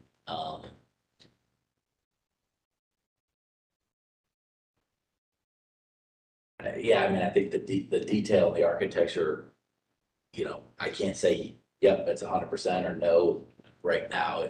It's not. That's how all the architecture fits in. Some better renderings for me to understand. I think the parking is closer there to 114. The bed count, I think, has gone down. I think a all that, but, so I kind of would like to see it progress. This is where my mind is. Wait till the end, Kate? Sure. Keone? I think in general, the applicant's sessions based on comments of the board. Hard to hear you, Kim. In general, I think the applicant has made concessions based on the comments of the board. I think at the end of the day, the question is, what is the right bulk scale for the site? I think I'll stay with the trade-off I was willing to accept was the preservation of the duplex on the west. In return for that, accepting additional light bulk on the corner. So to me, at this point, I think it's mostly how you articulate the mass to make it most formally kind of work best with the neighborhood. I think in general, the pavilion approach, if you will, to the buildings is not a bad idea, gable roofs. I think you might consider going a little further with the three on the corner. Like, I wonder if a more serial composition of, you've got townhouse, townhouse, townhouse, townhouse, and then you carry the gable in some way through, like a string of beads on a thread, whether you might not, like, formally, This goes back to that conversation where the two wings are bookending that middle piece from the last discussion. I mean, to me, so this picks up the rhythm of that, but it ups the scale, tries to sort of negotiate the difference, and then how do you do this, right? And so I get this is trying to negotiate from that to that. I wonder if the language of this piece doesn't want to be more like that. Like, this is a little formal. It's a little bit like Wilson Place at the corner of Lane and Hyde, and it seems like you could possibly have a more informal arrangement with a language more informed by the vernacular of the neighborhood that might allow you to sort of negotiate the scale versus the atmosphere. I appreciate that. I understand. I appreciate that. Our thought process with this was literally that those two on the sides do kind of bracket the middle piece.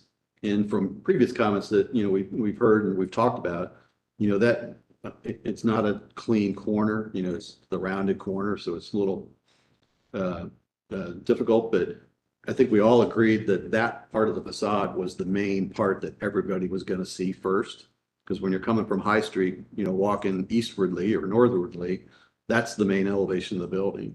So in our thought process, we thought that particular centerpiece should be slightly different and a little bit more significant than the two bracketing pieces. So that was our reasoning for what we did. Yeah, I guess I'm just saying, I get the reason. I guess I'm saying, I wonder if there's not a way of thinking about it where it's 1, 2, 3, 4, 5, 6, 7, because you already did it here. And it's like beads on a thread, and you might be able to make it a little less formal, a little less hieratic, and it might tie your neighbor. It's just so yeah. Sure. I think the other thing, obviously, this elevation is the least visible. Didn't do you any favors that it was first in the package, but give some consideration to, I think, both the articulation and the finish. I mean, at least in the elevation, it reads as gray fiber cement, and it's obviously you're working quick. I get it, but I think you might want to give some consideration to. I don't know, variation in the windows or some slight articulation planes or materials might, it's a little monolithic, and that's, I think, part of the reason you're getting, It doesn't, I understand you, and I appreciate that. It doesn't read, since all of this, we have done some additional studies on that, but, time ran out. But if you go back to that elevation, if you may, please. If you look, it's a little hard to read, but there's three pieces in the middle. So you have the two bookends, the brick features. You can see where the parapets step up there. on the top. So those are three different elements that change in plane as well. So they come out from the building a little bit. So we're studying different ways with materialism and color to break up that rhythm. So it's just not a monolithic elevation. It breaks down the scale by creating vertical elements. I mean, in general, I think like I'll be consistent with what I've said in the past is in a more abstract world, I think folks will much, but a trade-off was made to preserve the one building on the end. And I think it's a fair trade. So I think you've got work to do on articulation and materiality to get it to sink more of the neighborhood. But I can live with the trade. I'm going to cut in front of Amy so she doesn't steal all my thunder, but I only have a couple of comments. So kind of in line with Keone, I suppose. If you go go down to the bottom, that one there. So my comment is, I think if I'm hearing correctly, I agree with Keone with respect to articulation and refinement of the larger building behind. But my other comment that's somewhat related is, which again, maybe is picking up on Keone's comment, is I would like the buildings that are more street centric out front should have no relationship from a material standpoint. What I don't like about this is that the second from the right and then the fourth from the right appear from a material standpoint to match what's behind it. Like, I don't think you want to do that at all. I think you want those buildings to read as nothing to do with the building behind it. I think you do, in fact, need a lot more articulation on the building behind it. I don't think you necessarily want. I think they want to read as completely distinct. So just so I'm clear, the three townhome elements you would like to see emphasized more architecturally speaking. And just think from a material, I mean, I think from a form standpoint, they're not dissimilar from the character of the street further to the east. But similarly, the kind of the podium on the larger building to the left as you begin to turn the corner, I don't think the top of that building wants to look anything like the building behind it either. So I'm going to leave it to the architects to tell you, what you think that form ought to be steered towards. But I just think it wants to be distinctly different from what's behind it. So I would agree. Whether it be a combination of form and materiality, but I don't think there wants to be any similarity in terms of how those things appear from the street. I think it's material and detailing. I mean, this is where you put the money in a project. There's places where you don't need to spend money, but this is where you do spend the money in the elevations. Because that's to your point, what's important. Okay, I brought this up before. I'm still concerned about the narrow spacing between these smaller residentially scaled buildings and what's at the end of that space. Those are very dangerous if they're dead end corridors.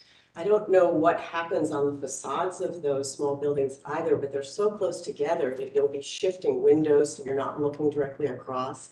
So I think while I respect what you're trying to do in here in terms of setting up residential-like massing, what we have right now is something that's creating inadvertently undesignable spaces in those places right now. Do you see what I'm speaking of, John? This between the townhomes. The other concern I have about the facade that we were just looking at, I'm still not understanding well what the basement top language is at the base, where you have a series of, I can't tell if they're meant to be columns or a porch or how you inhabit that space on the two massing elements on the left of this image.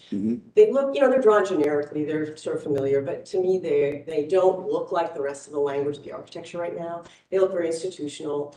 And I can't figure out, is that supposed to be a little room that I stand out of the rain that's a porch? How do I inhabit that particular space? Well, those three, each one of those three elements Come forward. I'm talking about the colonnade on the front of that building. Well, that's on all three of those corner pieces. Yes, those. Right. So it is intended to be an occupiable porch. We are actually just now, we pulled a bunch of inspirational images for our client, and we're going through that conversation now to get to that minutia level of detailing that I think you're referring to. It's minutia. We're still at a pretty large scale, because what I'm speaking about now is how differently those are conceived from the other buildings that you're calling townhouses. So they look too distinct, too different, setting up different scales, setting up something that it's not legible to me how I'm really looking at it from an occupational point of view. How do I occupy the narrow zones between the townhouses? How do I occupy those frontis pieces. Mhm. I don't understand that. So I'm just saying, as you go forward in the design, for me, the language of those elements don't play well or don't speak consistent with the other parts. I'm gonna reinforce what I've said consistently and what we're hearing again. It's too dense, it's too tall, and that's not the right site off High Street for that much material. And I'll finish my comments with another reflection on your use of the stained glass. I don't like it. To take stained glass, which operates with backlighting, and it's very deliberately, that materiality works with backlighting. You get the quality of a room that creates a sense of spirituality because that beautiful glass is backlit. Now, when you're asking those elements to be room dividers, I don't know if you're gonna try to artificially light them and give the same character as daylight. Those elements now are stacked to make a compositional form out of the whole room.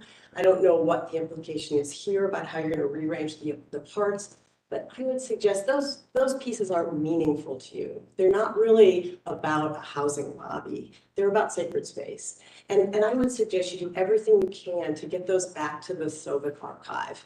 Maybe they would purchase them from you. Maybe they would happily take a donation of those elements and use them in one of the many sites where Sovic's architectures were revered. I think it's disrespectful to use them as lobby furniture.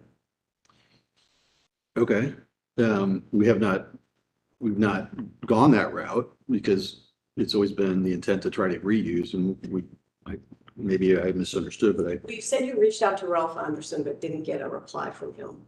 correct. I would keep going there. I would also go to St. Olaf College, where Sovic's designed 24 buildings, or to the Minnesota Historical Society, and talk to those who have long revered and held his work at a very high level of recognition as the important modern architect that he is. We'd be happy to reach out and see what we can, who we can find and who we can talk to about, that particular kind of option. Again, we haven't gone that route, but I'd be happy to investigate that. I think it's a painful but very, but very legitimate and possibility that you suggest.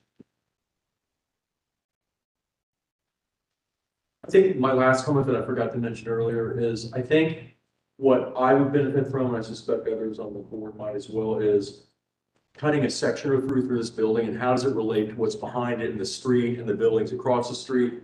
And then doing a SketchUp. It does not have to be about material, but in terms of how this building is massed, where you could look at it from 50 feet, you can look at it from the street and really spin around and understand, independent of flat elevations and profiles on streets, this is what, as a pedestrian, as a resident, this is what this building's really gonna, just from a mass standpoint. Again, it's not about whether that's brick or stone or dry, I don't care about that right now. It's just, what does this building from a massing standpoint really feel like? And that's, again, not a tremendous amount of detail, just in terms of the building is this big. We did do that in one of the previous, we did a whole section that went from 16th all the way to the fraternity house property. And we actually showed the best we could, at least a box representing the height and size and location, of that fraternity building. But I think it was in a previous. Okay, I think that should be in every step.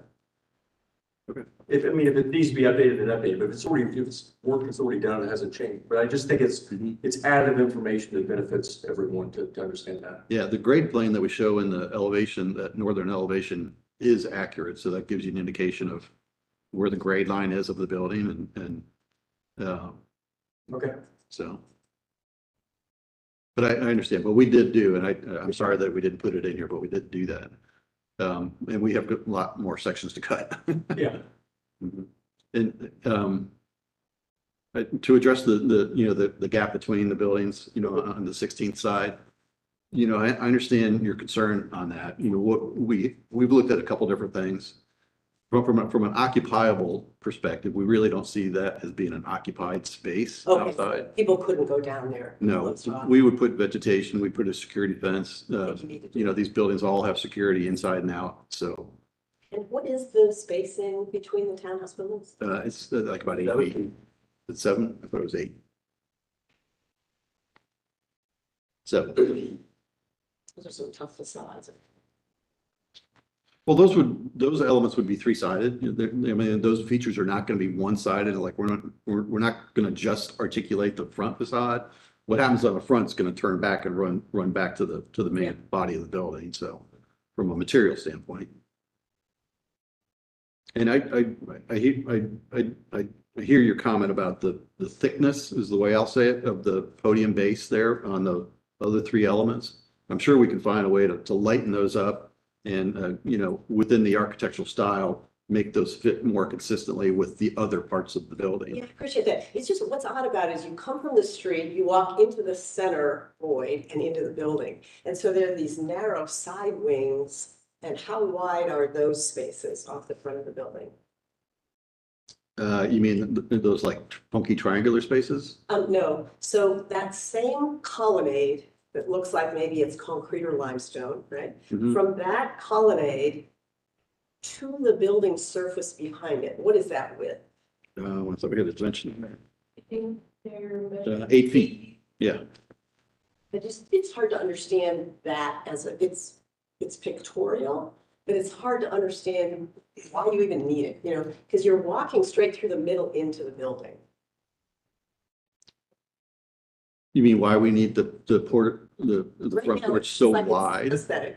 It Mhm. looks like it's pictorial, but it doesn't play a role that I can understand. I think you'd end up using it, pulling into your space of the building out into it. That would make more sense in a way. You get that real estate back. Well, we can, but one of the things I think that we felt was important was to have exterior space that is covered and people can hang out outside there. You know, I think to some degree, the consistency with the townhomes, even those porches are much, much smaller.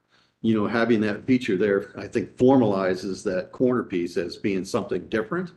So from a scale perspective, we were looking at really trying to emphasize the importance of that particular part of the elevations. We can certainly scale those down, but the club room, you know, there, it's intended that there's an indoor-outdoor activity kind of thing. We would obviously have, you know, whether it be double doors, sliding doors, whatever, you know, in that club room that people can go outside and study and have coffee and, you know, chill out, that kind of thing. And same thing with the fitness. You know, the fitness would have, you know, big openings that could use for nice days when you can open the windows and doors and get the ventilation in there. And then the centerpiece, again, we were looking at it as more of a formal feature in terms of having that the main entry to the building. But we can study. I mean, we've got a lot of studying to do. There's no doubt about it. I mean, I think what KB's, I don't know, Yeah. but I think when I think about successful porches on, especially historic houses, there's not a lot of vertical pollution going on. It's like there's an appropriate amount of openness to where one person, a group of people can sit out and see the whole street and not have a lot of crap that's in front of your face. Yeah, I would agree. There's, you know, I think there may be a little bit too much of this and not enough Yeah. of this to, you know, if that's the intent of how it's going to be utilized, I think you need to have considerably more visibility out. I would agree. I would agree. They're a little heavy, a little thick is the word I used. Anyone else? Can I make one comment? I'm in thinking through this, and I guess it's of a general nature, and I think not overly negative, but as we talk more about how to articulate and maneuver and make this bulk, this scale work, we seem to have lost the discussion of should we? I mean, is the bulk itself wrong for the site and the neighborhood? And I'm not looking for an answer, or I'm just stating the question I leave today's session with. And I don't think there's consensus on that. My sense is there is more than a little concern on the part of the board as to whether the amount of density and height is appropriate for the neighborhood. So you're not over that hump. You're not close over that hump. Well, that confuses me, to be honest. Okay, so what we said previously, taking kind of a straw poll, and I think Keone mentioned, you know, some juncture you need to kind of count votes. If you're hearing concern based on other people, like that's a problem, that's a problem, that's a problem. So I think there's some measure that can put people at ease as it relates to the manner in which the building is articulated.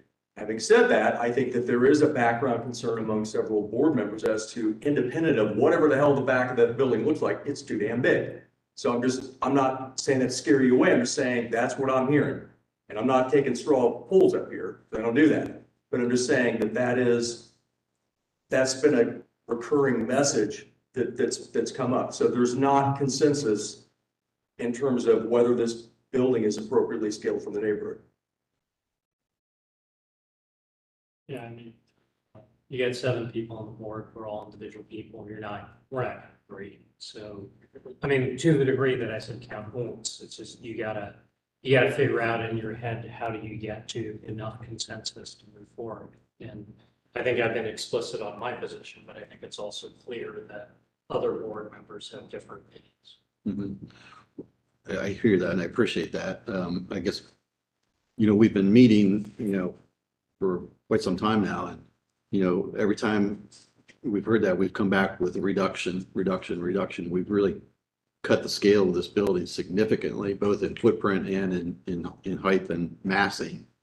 And so I feel like we've tried to address, maybe we haven't been successful, but we've certainly tried to reduce the scale and reduce the frontage in terms of how it does address the community, and we're really looking at four-story features. I know those 3 other ones are 5 stories, but by the way we're trying to articulate them, trying to reduce the scale of that down to what would appear to be like a 4-story building. And then the townhomes on 16th, I don't know how much smaller we can get those. I mean, we've matched those up with the neighborhood. And I think what you presented last time in terms of the changes on 16th, I think was positively accepted, but I think it was a positive response to that change.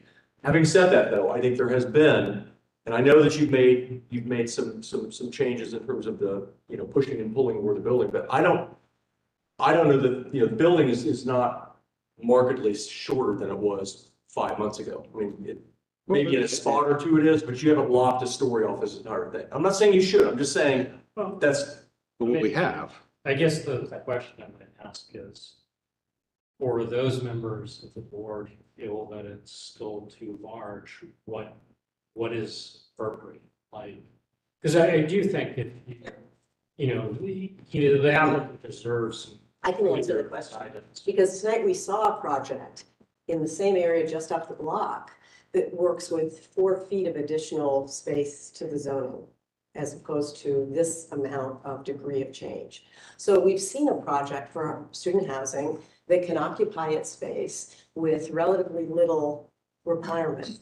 And they're even at the scale of setbacks and other zoning needs that they got approval for. And I think that's where, once we see examples that can work, it reminds us of not only what the language of the existing neighborhood is, and I think Susan King was very eloquent in saying, this is a gateway. This is now well off High Street and setting a brand new set of expectations. Once if this were to be zoned at that height, what's to stop anything else in the neighborhood from going that direction? And so from my point of view, I've also been clear and consistent, as Keone has in his way, to do all the design development of graphic elements at the scale of the street. That doesn't account for the amount of massing that's just too large on the site. It's just too big.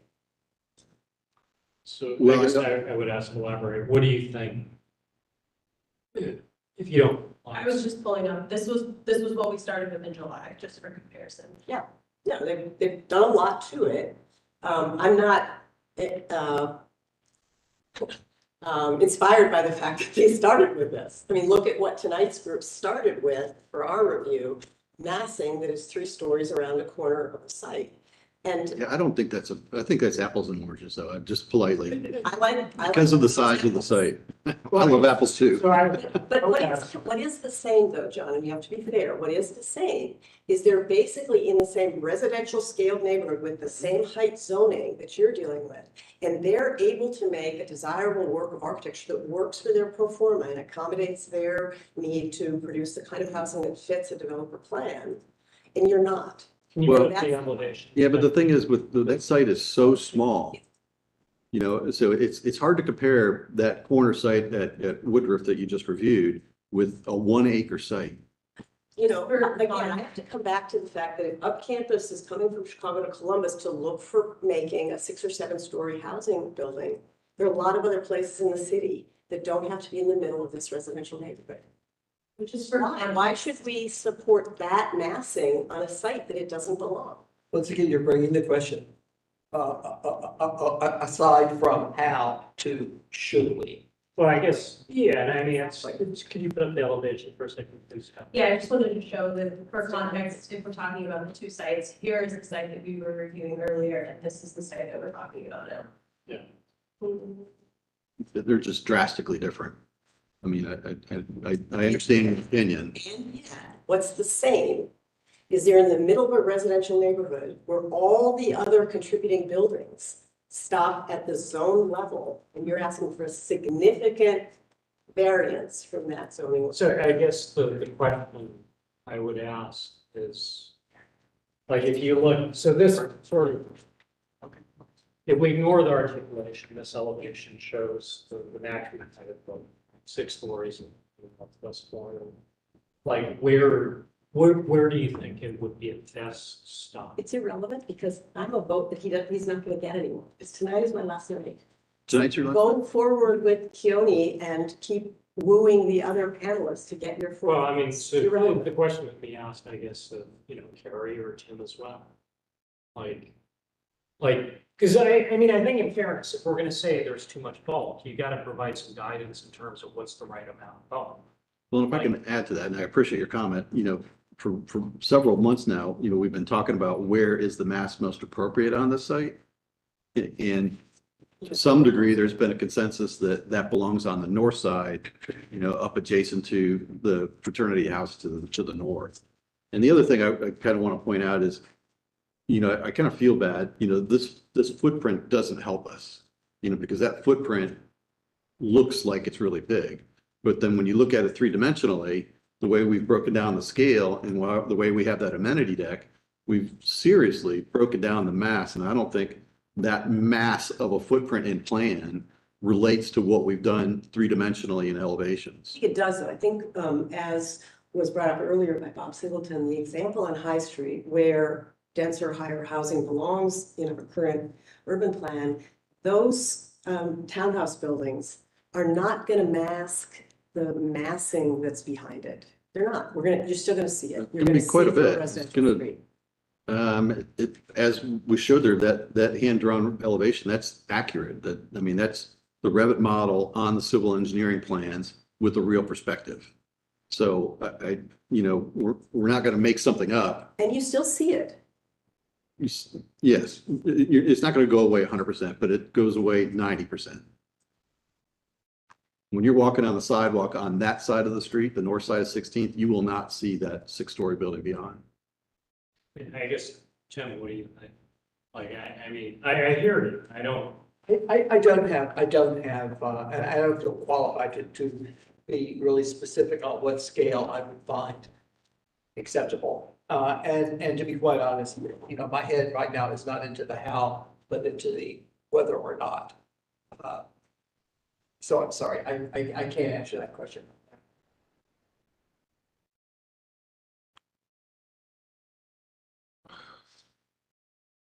I'm waiting to see. I'm not, please do not read that as a closed mind statement. I am waiting to see. And things you have shown this evening have in fact helped me to understand your approach. Well, Go ahead.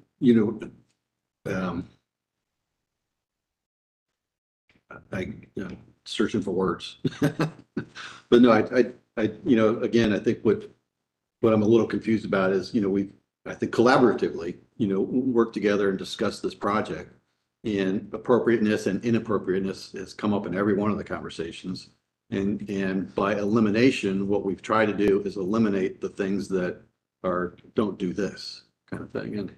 And so that's where I get a little confused, because, the way I appreciate working within these commissions, and not just this body, but other area commissions, is the collaboration that goes back and forth to make a project better. And from our perspective, there was a huge emphasis on the town to remain existing, so, we did that. There was a huge emphasis to address the streetscape, on both sides of the building, on 16th and on the Waldeck side. And so we really worked hard to reduce the scale of the building and make it appropriate within the community, using architectural scale buildings that are consistent with other buildings within the community. And so and again, the massing, we talked about where the mass was most appropriate. So I feel like with what we've tried to envision and what we've heard as comments from the community and from the board here is, what's appropriate is where the mass is where we have it. And reducing the scale around the building to address the streetscape was a priority. So I agree, but I think you need to acknowledge that there have been board members that have expressed concern, not just about the stuff that's on the forefront, but the stuff that's behind it. And that's a hill you still need to climb. So I can't say do this and then everyone's going to be in line, because it's not the way this board works, not the way any board works. So I probably have a little bit less concern about appropriate bulk, but a lot of concern about how that would be detailed and expressed. I don't think you're nearly there on the back building. I think there's been improvement on the stuff, but I'm only speaking for myself. I think there is, and I'm not saying this to scare you, but there has been concern about this, and I'm not saying you haven't diminished it, because you have, but there's still concern. And I'm not going to sugarcoat it and say, oh no, you're all good to go, because you're not. So I'm not saying that to be a jerk. I'm just saying that there is ongoing concern about the appropriateness of a building that's independent of everything you've done, that's more, again, to the forefront, which I think has been a remarkable improvement. You still have a big building that you're gonna see. I mean, there's just no hiding it. So, and again, there's not consistent read on the part of the board as to how appropriate that is. So that's just something you're gonna have to overcome. If I may, I think to Keone's point, it is important that we give them actionable steps moving forward. I did print out the minutes for this case for the last 6 months that we've been reviewing it, and to be consistent, we have generally been telling them that where they have the mass is, if there is going to be such mass, that is the appropriate location. And we did specifically mention that 6 stories was appropriate there. So not that was voted on or any like. Who said that? Who said that? He said me, but it must have been some individual. Because I never said that, and I've never agreed with that at any point. what was that comment? I'm sorry. Sorry? What was the comment that you were disagreeing with? I'm sorry. The 6 stories was appropriate in the location that you're showing it. Okay. I'll have to find it. I mean, I'm sure I think I pretty clearly said I was willing to accept 6 stories as a trade-off for keeping 10. But I think you bring up an important point, Steph, which is that the minutes are reflecting individual voices, and as Keone points out, it's going to be the collective of what weighs out in the end. It's going to be a series of individuals. And they have to get 4 of those individuals on board. And so I guess what I think that the direction we need to give them is that, are we still saying that 6 stories could potentially be appropriate, but you are needing to start seeing some materiality or, some color differentiation to see that mass minimized? We need to give them something to move forward so that it can be a yes or a no. That I do not believe that 6 stories is acceptable on this site in the middle of it.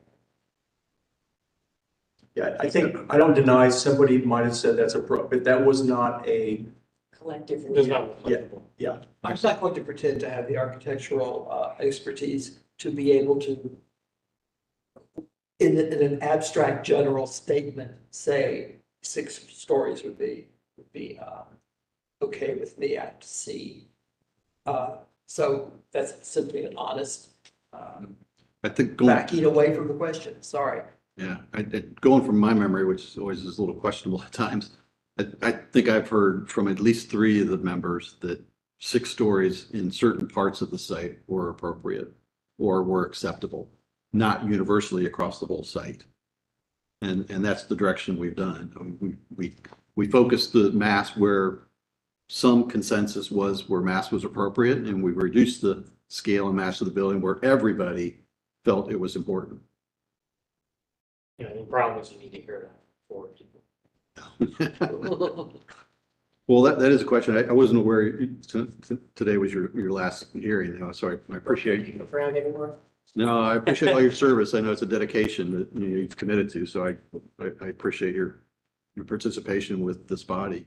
To that point, is there somebody replacing, or is that a I temporary? can't speak to that.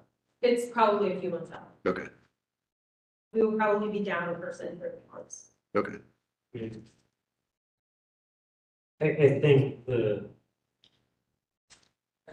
challenge we have is, I think a number of people, Tim, Lori, Emma, KB, have expressed concern about both. I think Harry and Ryan were a little less concerned or a little more willing to accept the trade-off.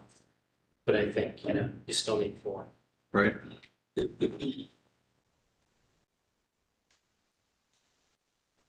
And not to be a jerk, to make this comment at this time, but the preservation issue hasn't gone away. It depends. I mean, in my mind, it wasn't until there was a mention about possibly looking at an alternative use off-site for somebody that would, I mean, that's really the first time we've ever really talked about that. I mean, we will certainly entertain that, but if that. I don't think we should need to go back and redefine that. We've talked about it a great deal, but I'm just saying it hasn't gone away. Well, I mean, I think that also, again, like both, that reflects the individual attitudes of the board. To me, the primary preservation issue was the two-story house in the east, which Linsky preserved. I think the stained glass, I don't think, you hang it in the lobby, you get it the Sobex on. Let me only say, not to redefine that issue, but there was much more to the preservation issue than the reuse of the stained glass. Originally, yes. I mean, there was talk about the space. No, I don't think I ever could have agreed to say the preservation issue simply came down to whether and where you use the stained glass. There is the loss of Sobek's work on the whole. Again, I mean, it was pointed out, it's an issue, it's a different issue for different board members. It is. So some are gonna have a position on that, others don't care about it, Keone doesn't care about it, Tim has a position. And so you'll have to, again, work with the people.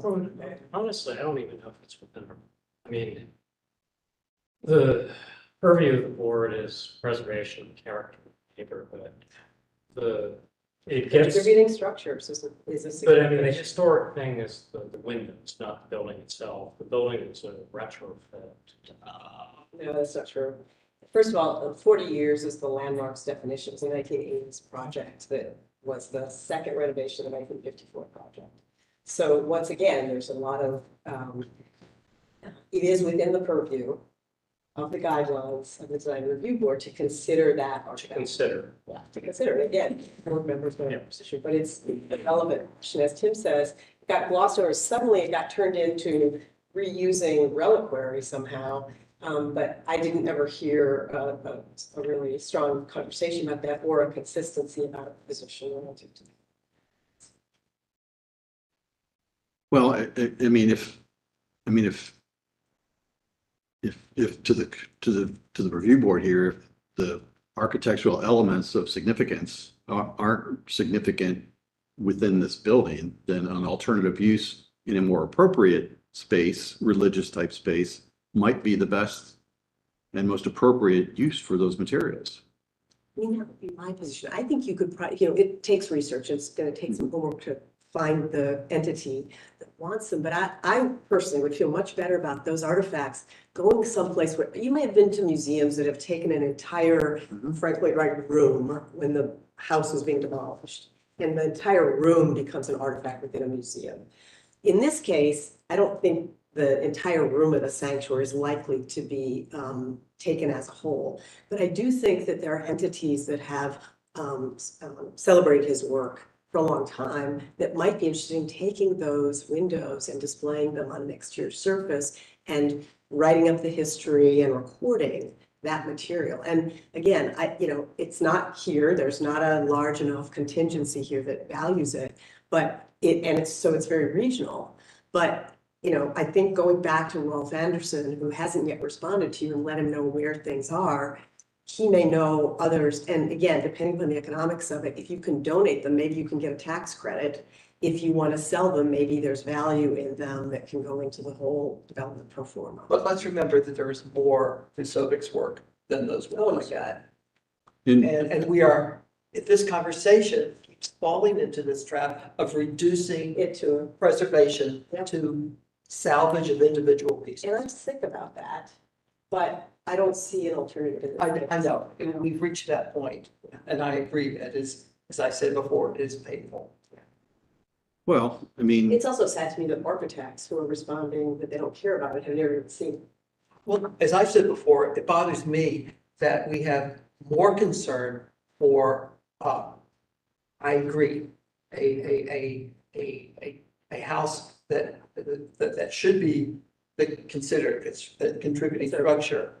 But it is given, the work of, the unique work of this architect is given no more weight in the issue than that house, or less. I mean, Landmark's called it one of the 5 most at-risk endangered buildings in Columbus.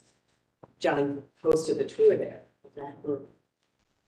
Well, we all have different viewpoints. I do. No, that's It's going to That's continue correct. to be, it's going to And that's continue why to the be. panel was made up of people.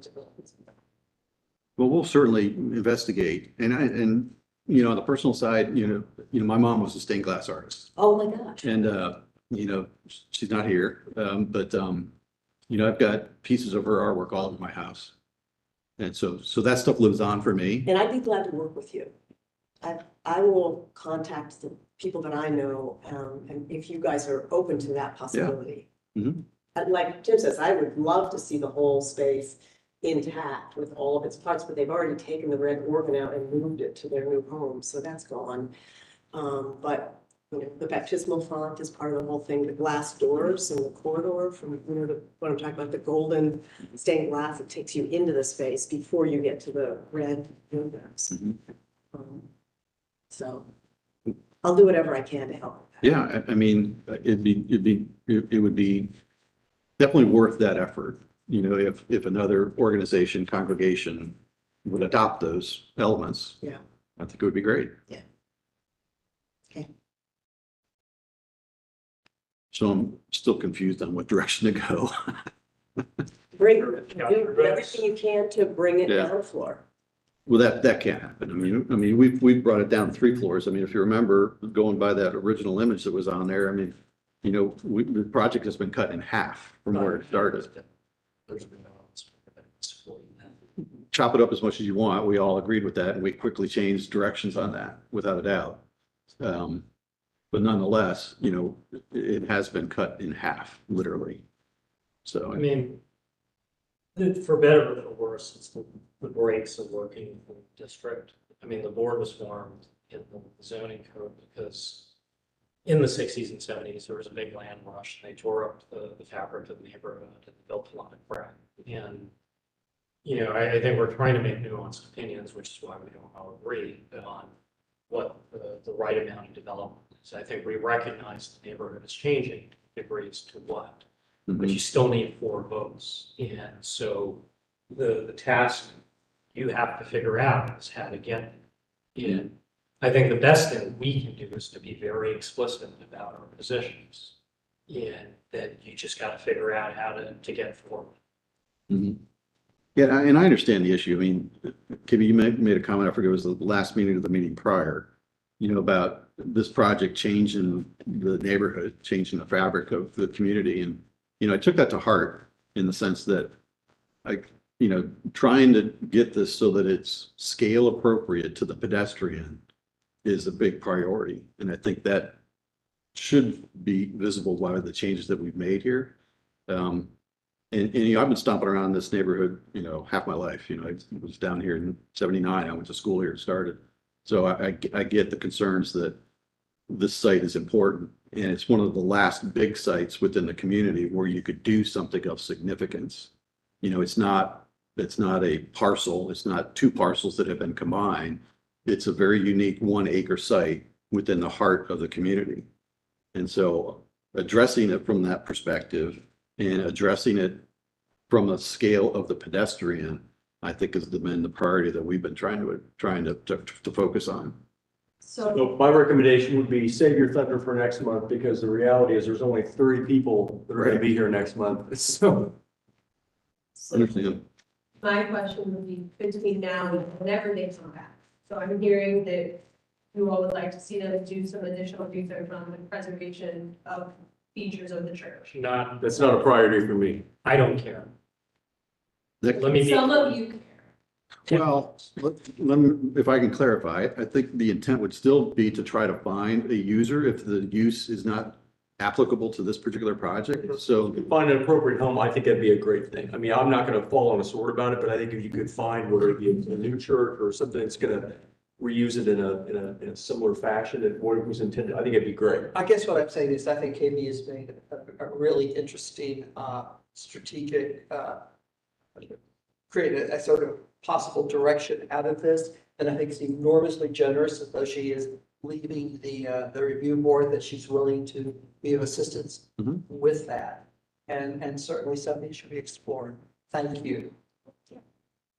As we are talking about things that they can do, tangible things that they can do to potentially meet some of the concerns of the board members, I would say continuing to explore that is something I'm hearing. Also, continuing to explore if there are any other options to continue to bring that mass down, is a concern for some folks. And then what else? What is it, additional level of detailing with materials? Is it different perspectives?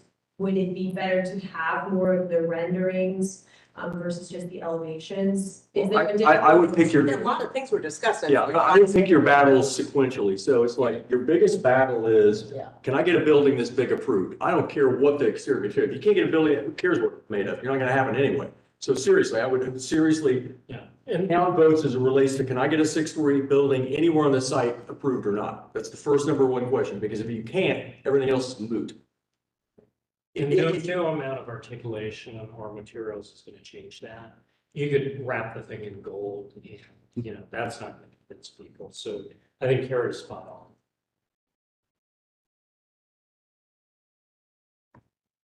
I think there are things, last thing I'll say, I promise, that can help it along in terms of materiality and nuance, but at the end of the day, there are those that have concerns that's not gonna make any difference. So as Keone has said, and it sounds harsh, and I'm sorry, but just how many people do I think I got on board with this?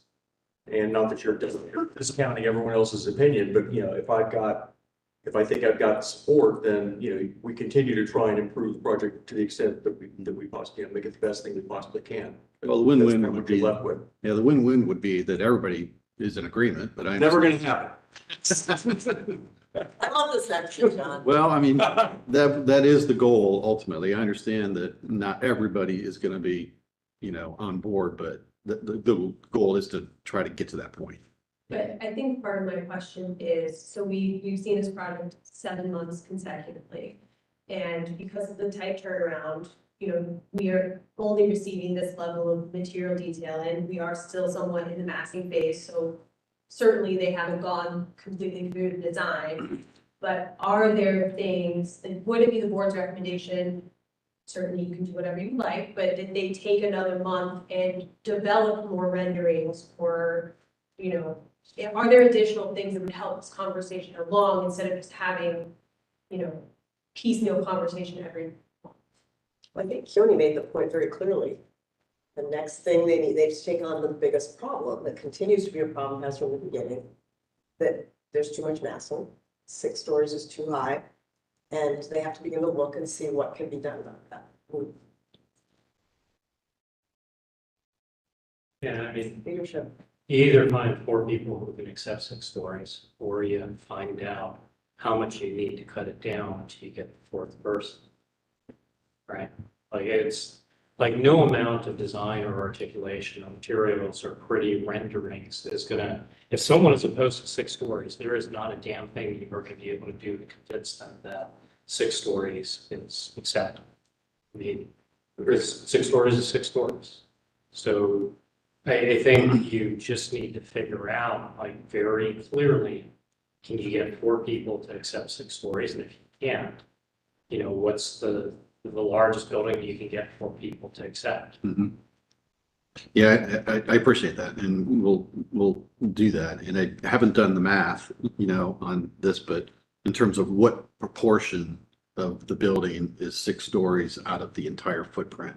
But I would guess that it's in the 40% range. So significantly, I would say less than half at this point, just eyeballing it, of the entire footprint is less than. That will not be a convincing argument for people. I'm sure that. No, I mean, I know. Percentages. But Carrie, look at it realistically, you know, from the garage entry, you know, the garage entry and the trash room, that line to the east is where the building jumps up to 6 stories. And it's that bay of parking that goes, that back area. Towards 16. That's the 6-story part of the building. So everything south of that is 5, 4, or 3. So, I mean, your best attempt to sell that art, and I'm not sure you'll be successful, would be to do some site perspectives from various views. So showing, hey, this is the view from Waldeck, this is the view from wherever, you know, here's the 6-story, here's 5, here's 4, whatever, and sort of prove that the bulk doesn't dominate the sun. I'm not convinced that's gonna do it, but I think that's your best attempt to try. And I don't think this needs to be an exhaustive study. If I were doing it, I would color code it. And I'm making colors up. 6 stories is purple, 5 stories is blue. I mean, it's literally, you see a very simple but accurately depicted perspective. Could be SketchUp or whatever the preferred program you guys want to deal with. And it's like, that's what it looks like. So this isn't about whether it's brick or stucco or dried. It's not about that. This is how big the building is. And this is what it looks like when you're standing right here. That's what those. I mean, those hand drawings from the previous that were quite nice, in fact, and in some ways better than computer programs. But I think you would have to give enough context to, I mean, it's brought a little close. And you know, honestly, I think the people who don't like bulk are never gonna buy that, so. I'm sorry, I don't understand that comment. The people who are opposed to 6 stories are never gonna buy it, even though it's intact, even though it's 20% building. Like, you're never gonna convince them that that's acceptable, so.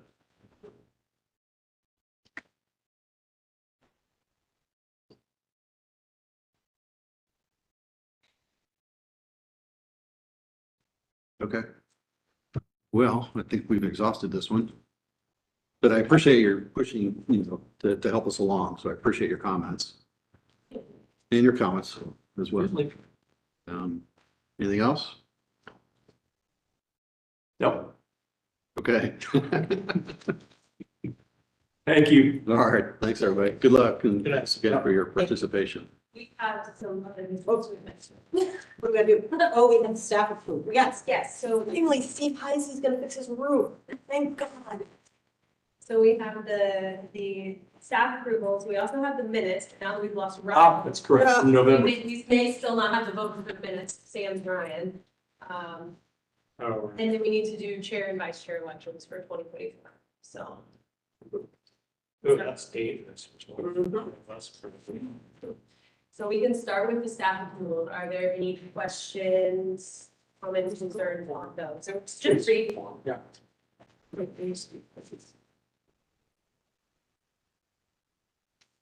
Yeah, Mr. Heise, you. Used to be on there. Oh. There. Good. The, I have no questions. the KB, the one, number 6. 6, Mhm. you said that is actually the typo on this agenda. It says maintenance for re-roofing. It's actually an HRP concurrent. And I don't believe they're doing the roofing as a part of that one. It's more like siding, fascia, and downspout. Good. That's what he really needs. So Excellent. that's what that was. Great, thank you. Do you need a motion? Yeah. I will need a motion to adopt them into the record, yes. Okay. So A second? Okay, that was a motion by Mr. Sublette, seconded by Ms. Jones. Mr. Fleming, Yes. Ms. Jones? Yes. Mr. Reeves? Yes. Yes. Mr. Sublette? Yes. Motion carries.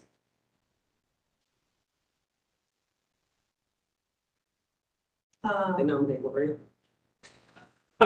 She'd love that. Just straw poll, we don't have, because you said you can't vote on the November minutes, is that right? That's correct, I was out of time. can you check if I was there in November? I'm sorry for the memory vagueness, but Let me see. it has been a long evening. That was the Monday meeting, Monday, November 24th. Oh, you're right. I don't see comments from you in the minutes that I printed. Therefore, You always say something. I think that my travel then may have knocked me out of that meeting. yeah. Okay. So we will carry over the, Do that in February, that's fine. yes, the November minutes until February. I do think we probably still need a motion on them and then it just won't pass because we won't have enough votes. Move to, oh, well, since I'm the sheriff, I know. be the, I'll move to approve. And I guess that leaves you, Mr. Fleming, to second. Second is. Okay, and so Mr. Fleming, You just say pass, Carrie. then And I a abstain. yes, Mr. Fleming. Yes. And Ms. Jones is an abstain, Mr. Reeves, I would vote to approve. okay, and Mr. Sublette I'll also abstain. abstain. Okay, so we do not have enough votes, so we will need to continue this to our February meeting, so it was not carried. All right, thank you. And then last on the agenda is our 2024 chair and vice chair elections. Before we get to that, I wasn't here for the pledge of ethics, which apparently I'm the only one that needs to do it, but we still need to do that. So that's something with the city attorney. It's a full production. You're gonna have to read it out loud. Legal representation here. But the city attorney was unable to make it tonight Okay. anyway, so you didn't miss it. Perfect. And I think we're just gonna hold yours until we get our new board member, so you both can do it together. And Okay. So it'll probably be more like March, April. That sounds And then terrific. Just be on your phone. So, chair and vice chair. Brian did say, I asked him as well, or if so nominated, he would continue to serve as vice chair, but. how are You you? could be chair, Carrie. Sure. I'd say I'm good with Yeah, that's good. Carrie and Ryan. Yeah.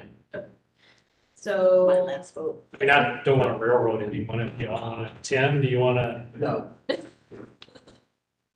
okay, so we're gonna say, we'll do a vote on that. So there's a motion by Mr. Fleming. Do we have a second? Second. Second, it's your last official voting action by Ms. Jones, that Mr. Reeves continue as chair and Mr. Szymanski continue as vice chair for 2024. Mr. Fleming, Yes. Ms. Jones, Absolutely. Mr. Reeves, Certainly. and Mr. Sublette. Yes. Motion carries. Thank you. Thank you for your leadership. Certainly. Mr. Chairman. We stand adjourned if you are ready. Yeah, adjourn by all means.